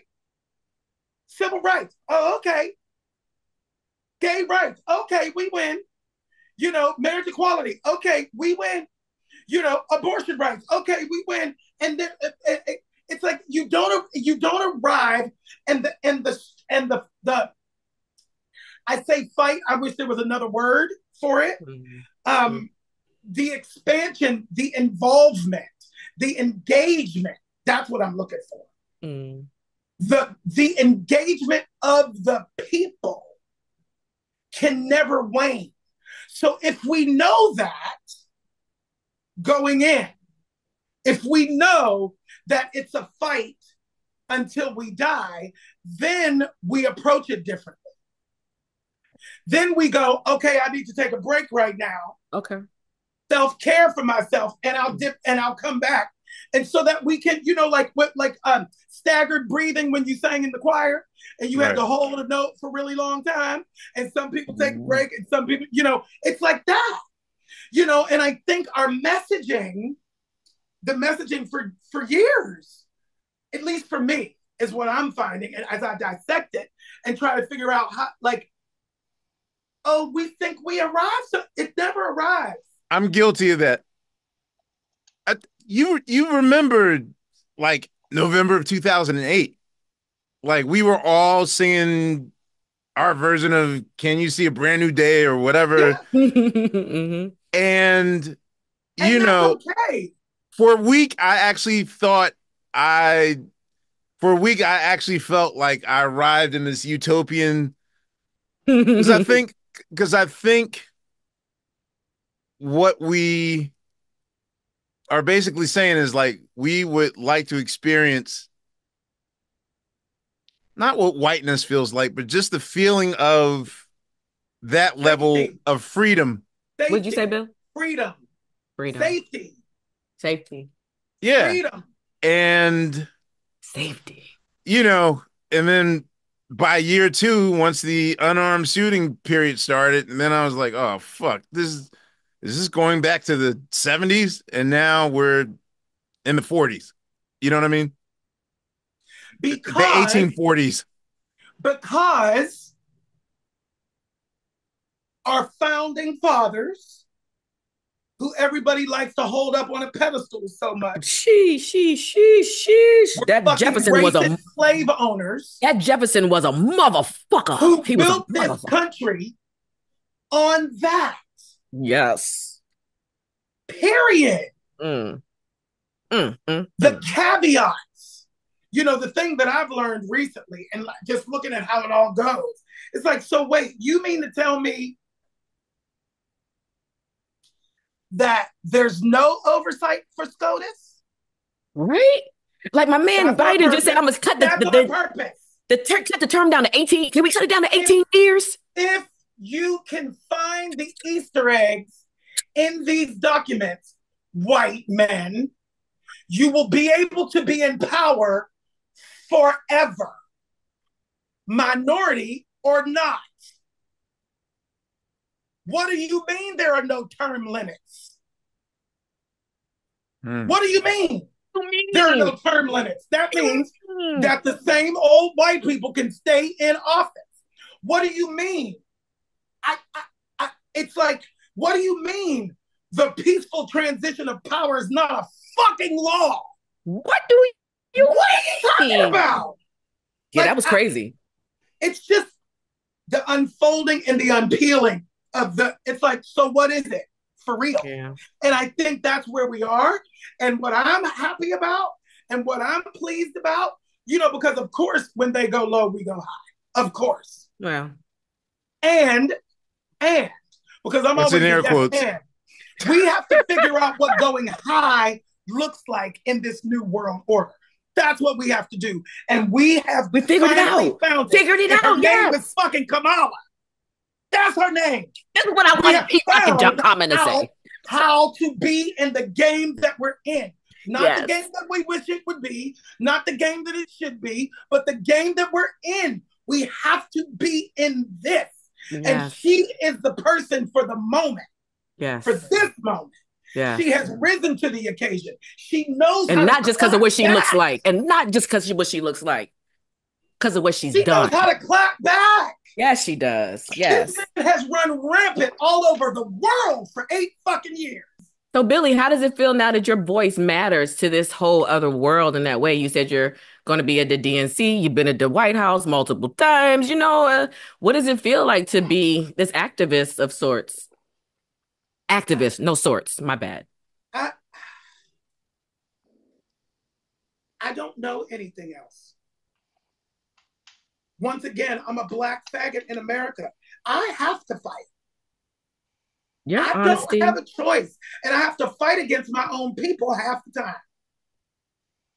Half? That's being generous. I have to fight against my own people all the time. I don't know if you saw all that bullshit on Juneteenth. What happened? So I was at the White House on Juneteenth in the morning. Right. On the dais, talking about solutions at the White House. Right? I invited, right? Go to the Juneteenth concert. I show up, I'm on the front row. It's me, the second gentleman, the vice president, the president. Oh, excuse me. Okay. Front row. Okay. The next day, they start dragging Joe. He's losing his mind because there was a picture caught of him like oh this. Yeah, I saw that. He was listening to Patti LaBelle. He was watching Patti LaBelle sing a song, and she hit a note and held it like she was 20 years old. And the whole audience was like, right. That's the fucking picture you saw. That's how they've been dragging him. There's nothing wrong with him. Wait, how come no one said that? I Yes, remember he's that. old. And yes, The medium, they Ahmir, lost the plot. Got you. But he's not, just like when he was trailing off. Remember when he was trailing off? They were like, Right. he And lost then his mind. he And was then you talking to move the someone. camera and he's talking to 20 people over there. Yeah. Right. No. The press has done this to the world for their ratings. So the next photo that I see coming up on my feed is me greeting the president by kissing his hand. Across the second gentleman, now, they run that photo with me next to a drawing of a slave kissing Abraham Lincoln's hand. Oh, shit. Oh, that's a lot. Word? Oh. Title, I guess we're in a Jordan Peele movie now. Now, when you say they, you're saying the black press? You're saying black press? Yes, somebody black did it. Okay, Oh, but shit. we're not a monolith So- building, though. No, I know. No. Yeah. That's what I'm saying. Some black people, not everybody. Yeah. But I have to fight that side a lot. And what I said, and I looked at it, and my motto is I do not now, nor will I ever, adjudicate my life or humanity in sound bites on social media. Mm-hmm. I will never do it. There is no response to shit like that for me. However, as I was dissecting it, I'm like, so what are you saying? What are y'all trying to say? Because at the time that this photo was, that this drawing was drawn, the president at that time freed the slaves.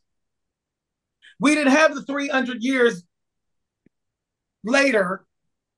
In that moment, he was thanking the man who freed him. Oh, in that picture with Abe Lincoln. In that drawing. Mm-hmm. Just as I was thanking the man who we dragged out of retirement to save democracy. I will kiss that white man's hand until I go to the goddamn grave. What are you saying? What are y'all saying? And who cares? I actually really just don't care. I'm in the room talking about solutions at the White House, and y'all are over here clowning on the internet. That's the fucking problem. Yeah, that's just static, though. It is. But what's really happening, which no one will talk about but me, is I was also in a multicolored caftan. A dress. Oh. On the front row. Okay. Okay. And so, and that's something in our community that we are, faggot.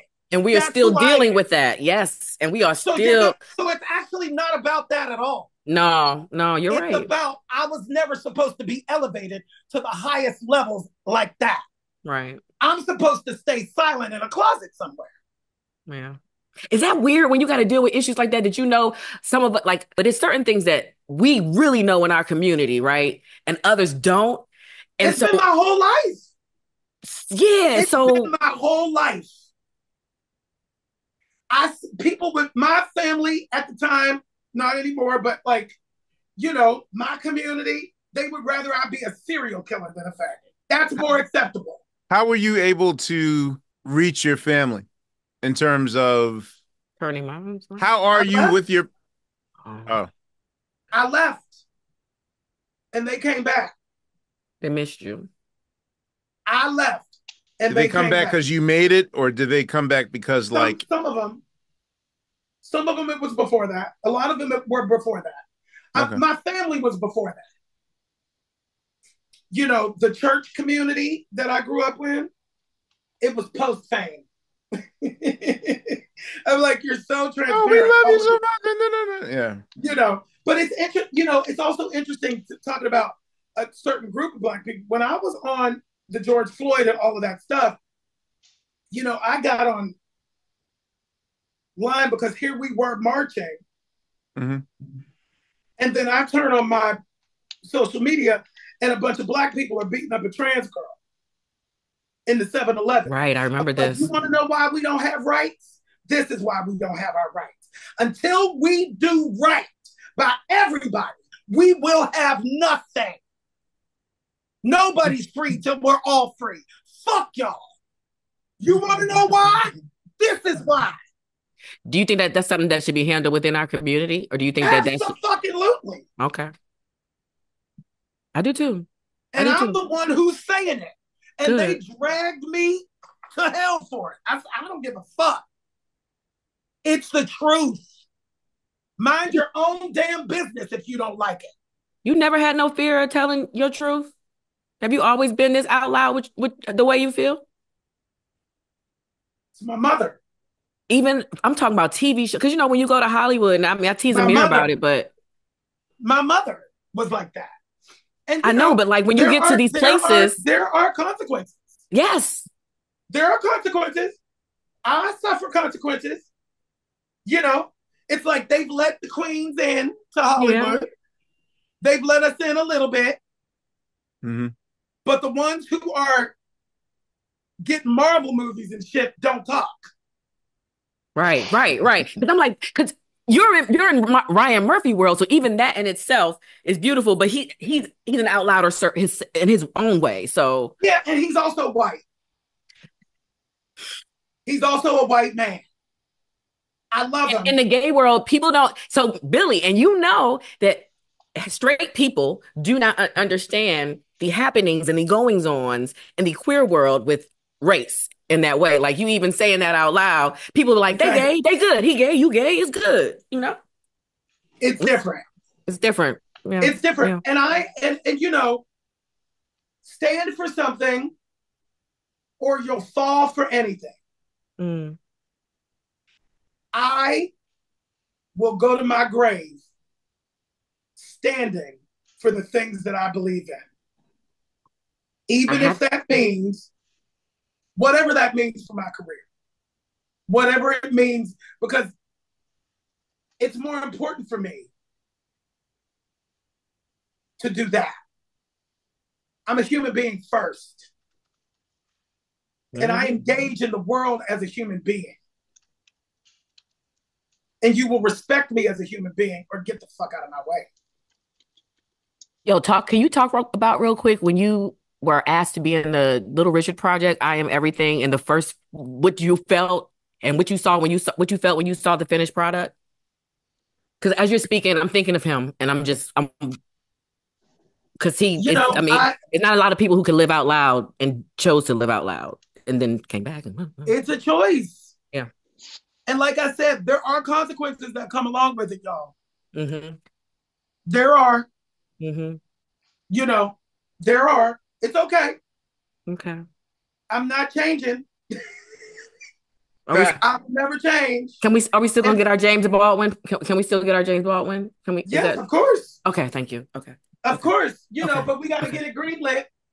Okay. You know, there's a whole world right now. It's like all of the fallout from the strike.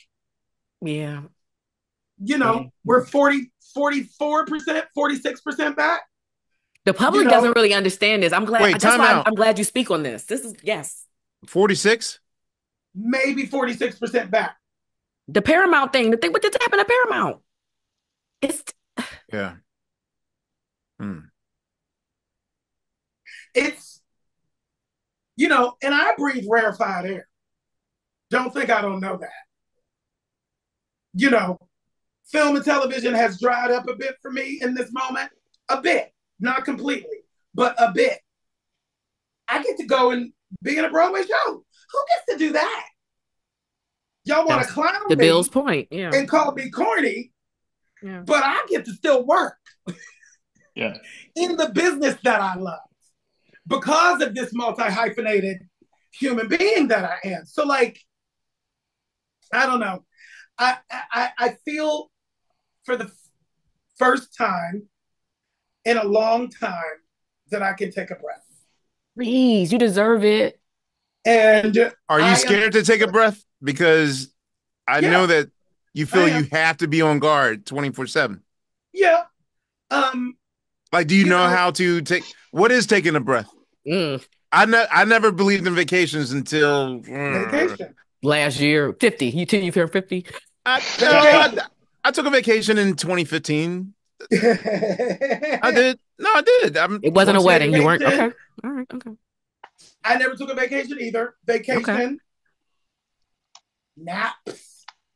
Yes. Oh, it's naps. Me too. Naps. I never took naps. I love Shout outs to the naps. nap ministry. If I Yes. get to a place where I can't, where it's too much, I will lay right in my bed for 2 hours. Yep. Set my Oh, alarm, and I'm like, I gotta check out. That's self-care for me. I do my morning pages pretty much every morning. affirmations, or Well, you it write comes down from your goal? yeah, it comes from a book called The Artist's Way. I know there are. Yeah, yeah, And yeah. I know it well. The artist way. Gotta The write Yeah, that Artist's down. Way. And crucial. You ain't and telling I me. did it 30 years ago, and I've been doing it every 10 years to just sort of recenter myself. And I do those artist pages, and that's my daily meditation, because they're supposed to be blurts, essentially, and you're supposed to write them longhand. But Hmm. I've been doing it so long that I type them now. But it's like that's a meditation for me in the morning, and I always feel better when I do that. Since mom passed, I am trying my hand at Buddhism. Okay. So Okay. I'm chanting. I haven't been able to find a consistency in it yet, but my heart is there, and so I'm working towards it. I'm also meditating. When I feel overwhelmed, I'll just sit down and breathe and meditate, and it's useful. It's helpful. That's what's up, Billy Porter. All right. Yeah, no, No. because I can't be of Sanity is important. use. I can't be of use if I'm insane. Yeah. And I was put on this planet to be of use. I want to continue to be of use. And the thing, and like you said, the activist part, I've been this, I came out in 1985. We went straight to the front lines to fight for our lives during the AIDS crisis. I don't know anything else. I don't know anything else. Can you pause there? And can I just tell you, I appreciate your truth in that. And I just want to tell you also, I was very excited to talk to you for all the reasons. Because like I said, I all the things I've watched you, I've listened and everything. But most importantly, I was excited to talk to you because you live in your truth about status. And somebody very important to me has been living with this for 25, 30 years, successfully, beautifully living life out loud. And I can't wait for her to tell the world. But you, my friend, I was just in marvel of you living your truth and saying that out loud. And I can't wait. Like, I can't wait for her to do the same thing. But I want to thank you for that. Because You're welcome. You're like, welcome. The thing about this business, and the thing that I'm also grateful for, that it took so long, right? Why is it taking so long? It took so long because I had to be ready. mm-hmm. It took so long because I had to live a life where I could shoulder all of this stuff that I need to shoulder. I know what I represent. I know why I'm here. I can't do what I do unless I know it. I was watching Oprah at one point, a long time ago. I don't know if y'all remember, but like 1 year after about 10 or 12 years or something, maybe 15, she came on and she said, I'm not doing any of that shop talk anymore. Yes, she did. Mm-hmm. And something dropped and she said, live your best life. Mm-hmm. And she turned into that person. Mm-hmm. You have to know what the purpose is so that you can sit in the fullness of it. I know what my power is. I know what my purpose is. And I'm just grateful now that people are finally understanding it and seeing it. I had to come out as HIV positive to the world because I had to take the power away from the gotcha press. Nobody has anything on me because I said it first. Now what? Right? This is the conversation I've been waiting for. Yes. I said it first. Yes. So there's full transparency with me and my life on purpose, because people need to see all of it. The successes, the disappointments, the failures, the flaws, all of it. Jesus was not perfect. But, we make deities out of people. Mm-hmm. We forget these people were human. Martin Luther King Jr. was human. Hell yeah, he was. He cheated on his wife. like a lot of men do. He was not a Exactly. deity. He Nope. was a human being. That's what makes it better. Because we're all human. And so when you can relate to somebody's humanity, then you can see, oh, it's not over because I made a mistake. It's not over because this didn't work out. I could keep going. That person kept going. Yeah. That's why that's why I throw my hands up at the house. Yeah. I throw my hands up with my friends. I call my sister screaming and crying. I don't throw my hands up for real. Right. Like that's the self-care part too. The Mm-hmm. self-care part is me being able to call my sister and throw a fucking temper tantrum. Hell yeah. Are you you know, you got a lot of how kids, Billy? huh? You got a lot of kids? I feel like What do you everybody mean? want in the sense of the community. Do you have a lot of Yes. kids? I feel wait, like you everybody would stole my want you to be. question. I Oh, that literally was was going to yours? say, well, I was Yes. just going to ask, like, Yes. are you fighting this battle isolated, or do you have a community of people that you have in your corner, or There is it? is a there is a community. Um, there is a community that I'm a part of, and I'm so grateful for. I talk about Broadway Cares, Equity Fights AIDS. Mm-hmm. They were birthed out of the AIDS crisis, and when I moved to New York City in 1990, they were just beginning, and they taught an entire generation of us, of theater artists in particular, how to activate. And so I've been a part of that community since I got here. And it's a large, far reaching activist community. So that's Makes where me I think of started. George. Yeah. That's where I started. And I've picked up a lot of different people along the way. I have to be cognizant to not isolate. Okay. When Do you tend to I shut down and shut in and if okay? I'm going through something, if I'm having a problem or an issue, or I will isolate. Like even with my mom passing in February, it's like my friends are finally like, girl, Come outside. why haven't you come outside? Yeah. Why haven't you called? They call and check on me. They're like, we know you're isolating. Come out. Come out, come out, because I get in a place where I feel like I don't want to be a burden. And so much of my trauma and what I deal with in my life has existed for so long. And I continue to work through it, and I continue to become a better person. But I feel like sometimes the people who've been in my life for 30 years plus, Get I'm tired like, of it. tired of it. Yeah, I feel like y'all Y'all want are to tired of it.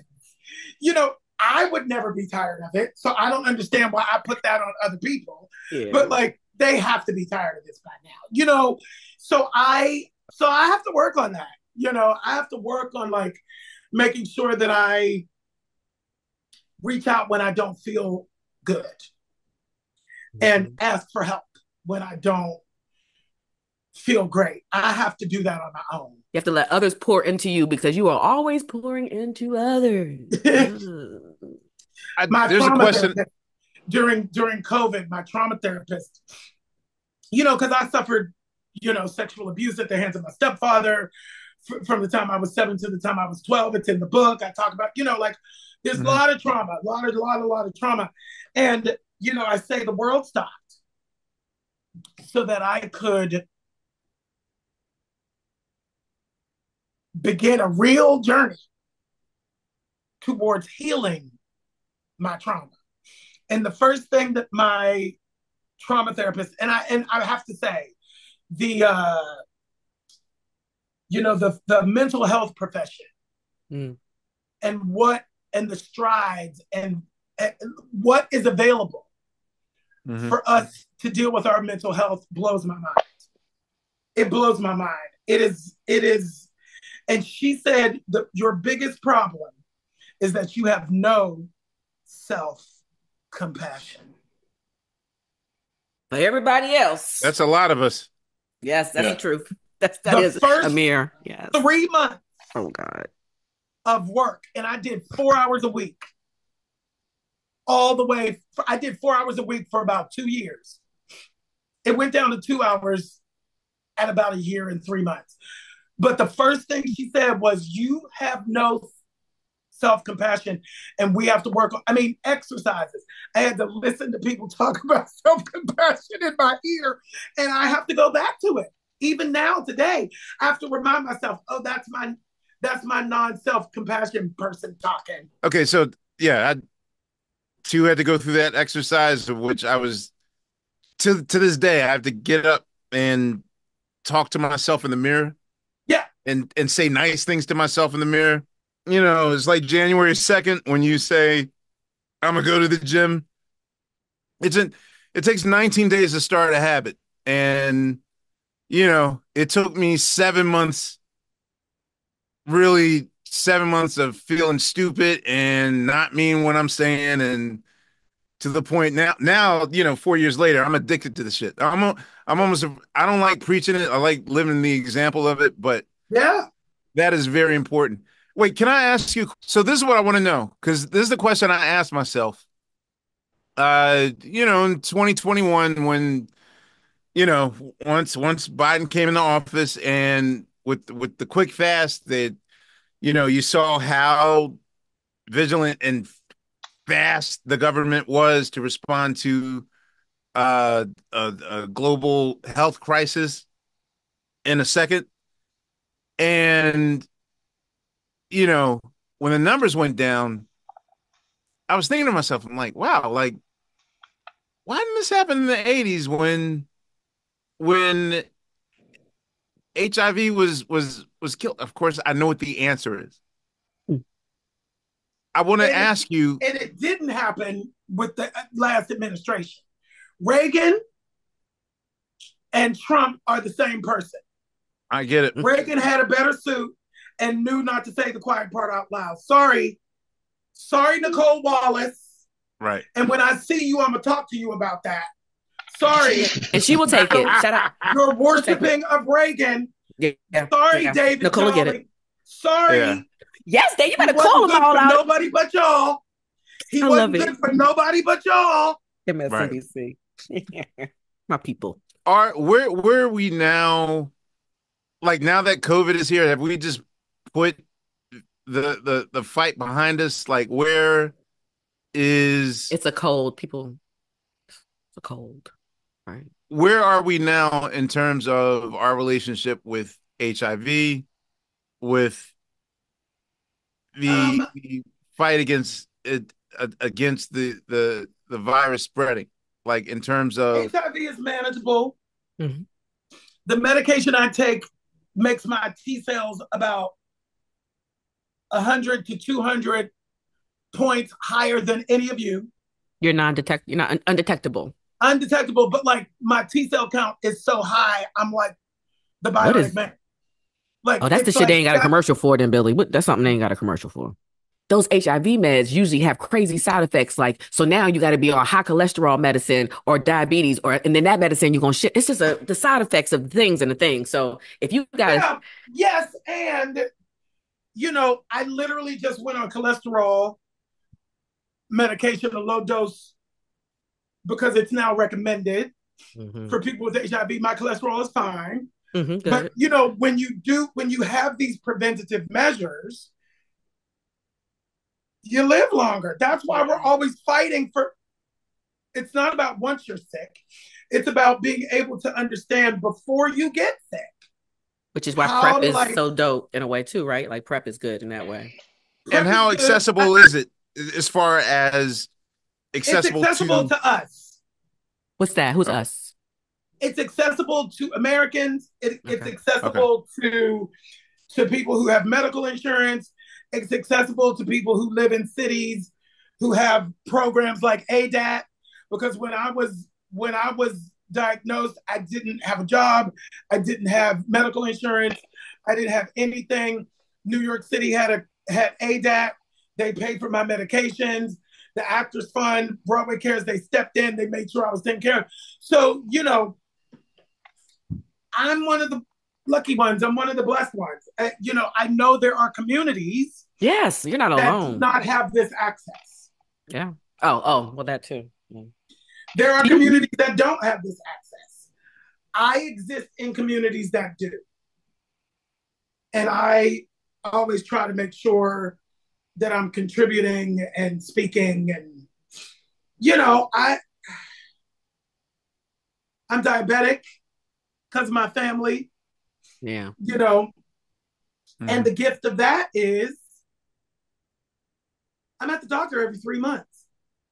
I'm a Black 55-year-old man who goes to the doctor every 3 months.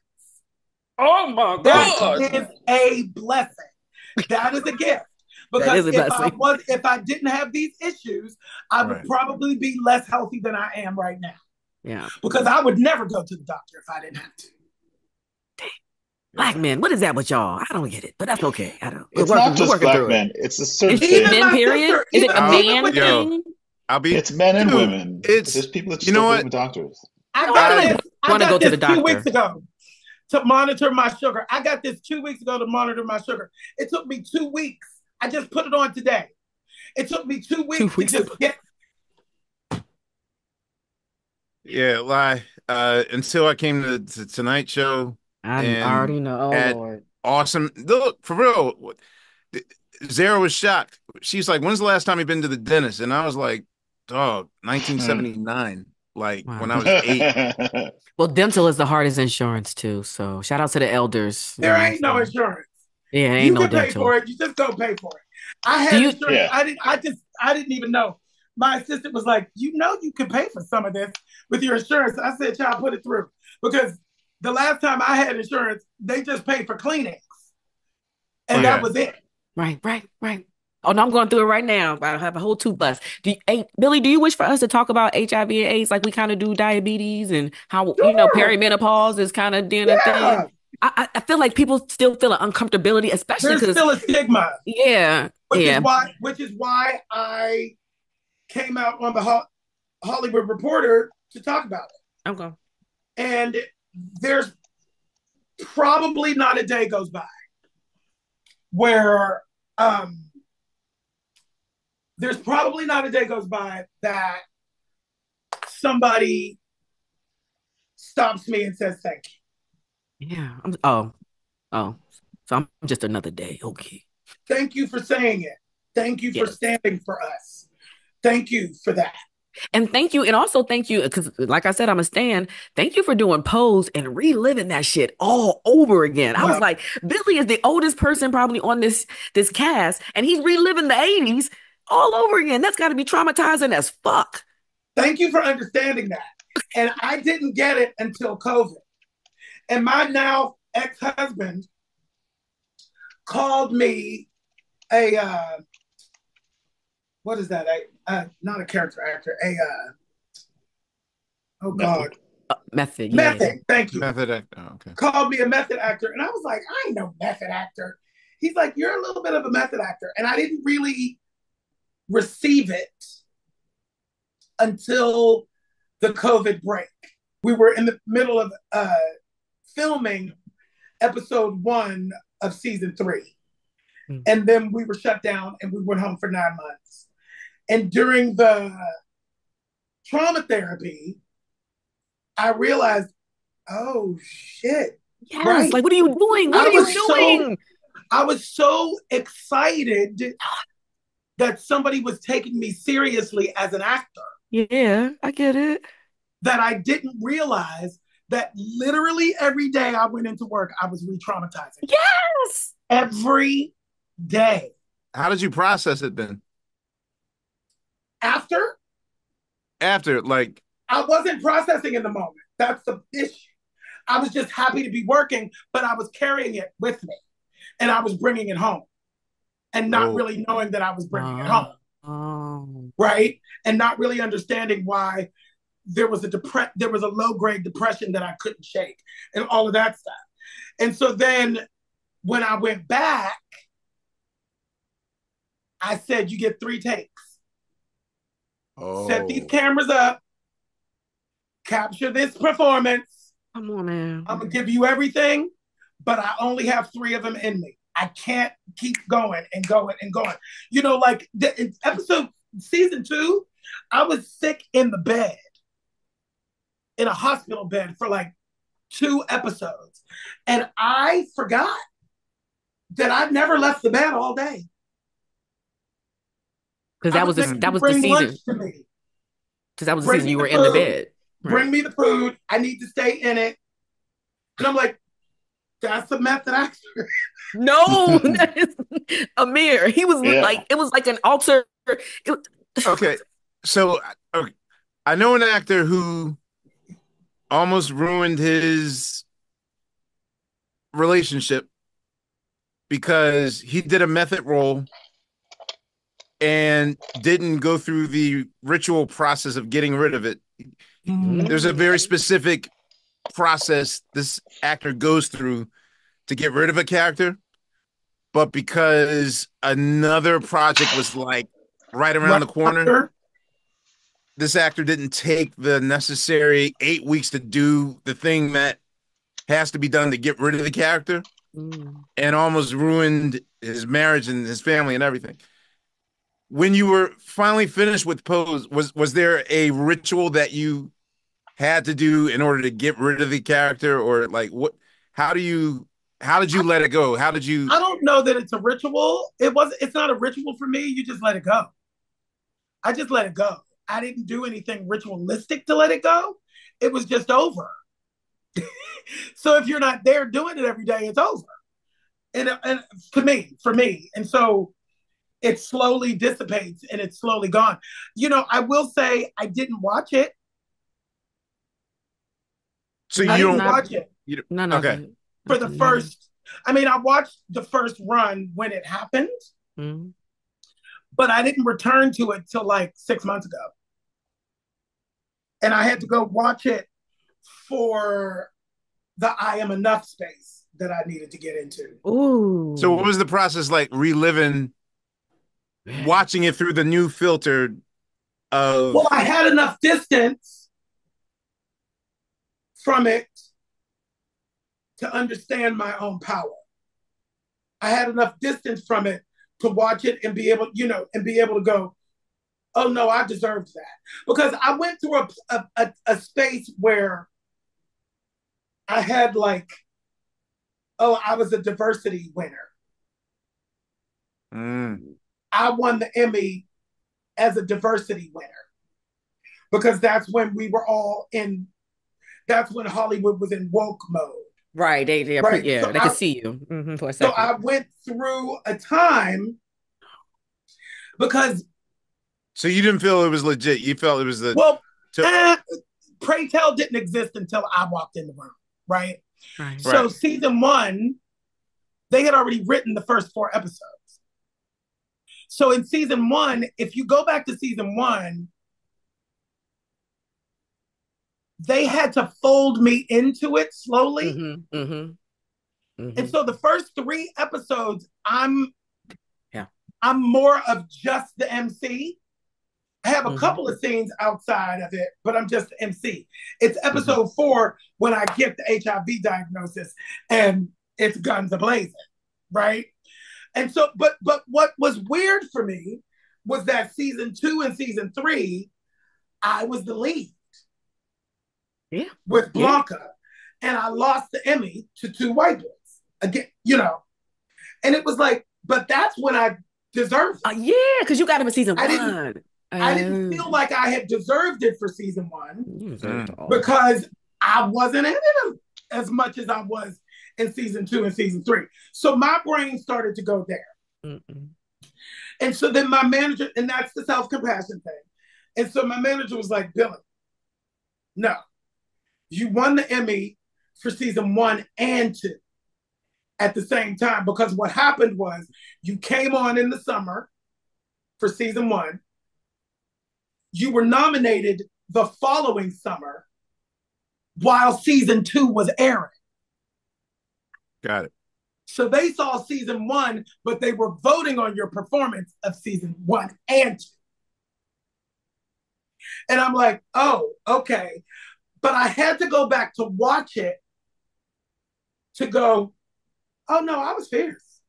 In season one, too. One, two.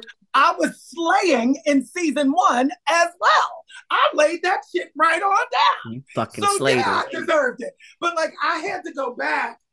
Like I had to talk to myself in the mirror and be like, you are enough. You deserved it. And then, you know, the great part about the thing I love about film and TV that doesn't exist in theater is you go back and watch it. The proof is right there. Oh, And the impact of film and TV versus theater, because that birthed a whole nother show on HBO, right? Were you allowed to have input for your character development in terms all of of it was me. telling the? So you talked to the writers and told them your life story, and I didn't have to talk to the writers; they already knew it. But yeah, I spoke to the writers. But I did get a call. I had done something. I can't remember what I did. But I had talked about my abuse, my sexual abuse. And Ryan knew about my family stuff and my church stuff. And he called me one day and he's like, would you be okay with us using, you know, your real life? And your mom's story. Yeah, it's like, are you okay? Would you be okay with us using that? I'm like, isn't that the point? Yeah. Let's go. Let's go. But cut the check. Yes, of course. But like, so season 3, when I go home to tell my family that I have HIV, that's all, you know, there's a lot of it that's like real. You know, the father that molested me that comes back like Angels in America in season 2. And like, that's all, you know, that was from my life. It's such a gift. It really is a gift. You know, who gets to do that? Like, you are. It took me 30 years, and look at what it was. Look at what it is when it comes around. Like, it's amazing. It makes that whole 5-7 year thing make so much sense. You know, and my voice is different now. You know, I want you to go and listen to me pre acid reflux and listen to me now. And what I find interesting is that people respond to my voice differently now. Like they actually like my imperfections. I was perfect. Oh, rasp is awesome. My voice was perfect. Not a bad note, center of the pitch every moment, never a crack, never nothing. And now, you know, it's like I finally got to the place where I'm like cool with it. Joan later, my voice teacher, she got me back to being healthy, you know. Yeah, because those adjectives don't even describe like Patty and Aretha and all of them, right? Like they even in their moments of mistake, it was still genius, but they had moments where by educators, you know, criteria, it wasn't. So I'm leaning into this voice because I can smoke weed and drink and nobody cares. Well, look, this is what I gotta say.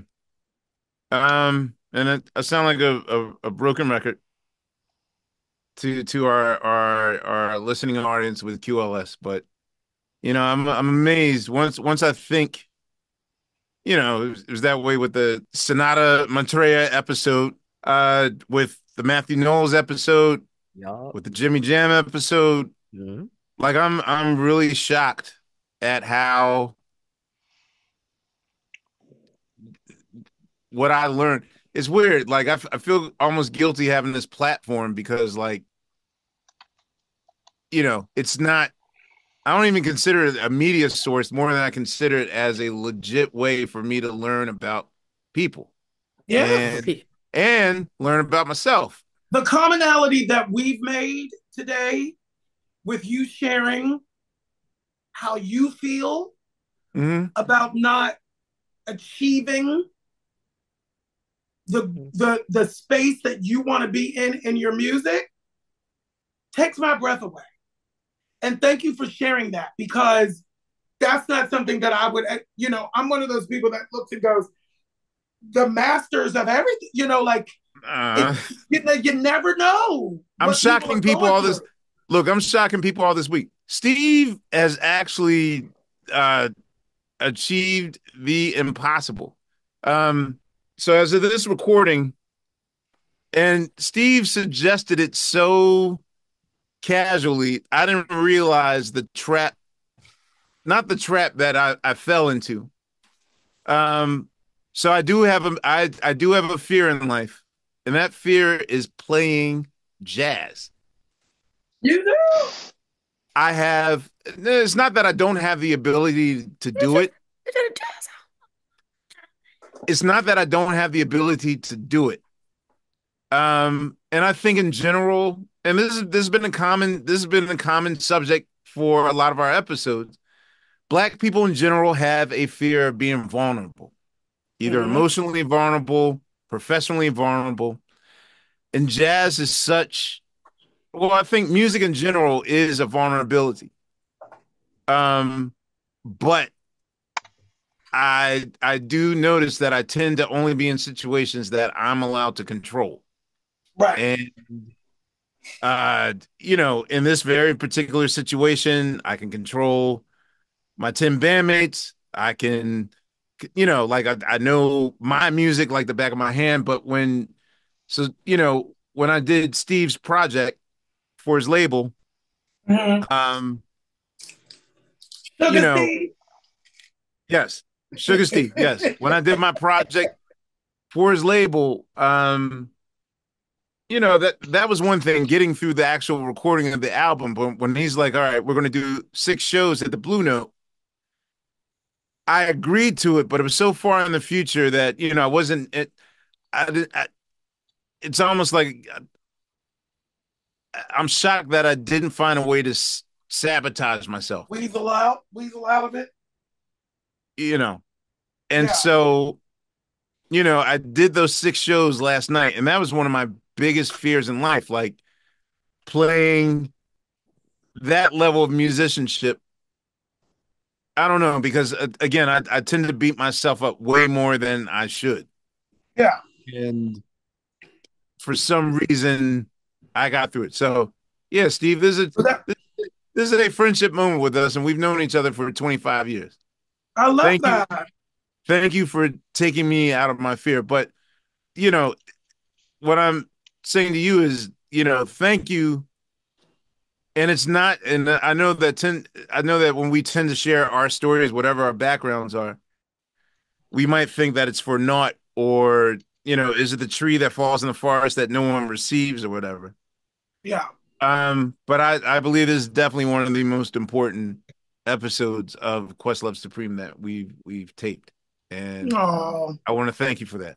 I Seriously. thank you for having me. It really, really means the world to me. The fact that because I hold you in such high regard, and it's cool. I feel cool. You make me feel cool. and I don't I always appreciate that. and I don't always feel cool. See, guys, and I'm not awkwardly matrix dodging Just compliments. let it happen. Take the flowers from Billy Porter. He's giving you No, them. you don't have to say that no more. I'm truly done Okay. ducking. I'm world famous for ducking compliments and all those things, No more because of that. Just I receive it. felt non-deserving of it. But I no, for real, I appreciate it. And I am manifesting for you and for me that we will, and I'm going further than we will meet our goals. I think the overall lesson that we can collectively learn is that inherently we feel as though we are enough Enough. as Yeah. human beings. Because I will admit to you, I'm very, a lot of the overachievement in my life, of course, my dad was world famous backstage dad, and you know so I'm certain that the people pleasing thing in me and the overachieving thing in me has a lot to do with trying to make my dad happy. But I will say that, for our sakes, I hope it happens.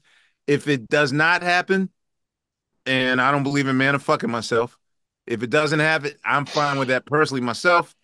For you, I hope that we All find good. satisfaction I'm like, and just safety. everybody find satisfaction and safety on this call and listening Freedom. to this interview and freedom, not just Billy and Questlove. We must all achieve these levels of self-compassion and love for ourselves, right? There Yeah, you go. Thank totally. you. Well, I'm gonna let There you you enjoy have your it. dinner, Billy. All I right. thank you very much on I behalf of love y'all. Sugar. Thanks for having me. On behalf of Sugar Steve, unpaid bill, new paid bill, and Laia. This is Questlove. Thank you, Billy Porter, for everything, and we'll see you guys on the next go round.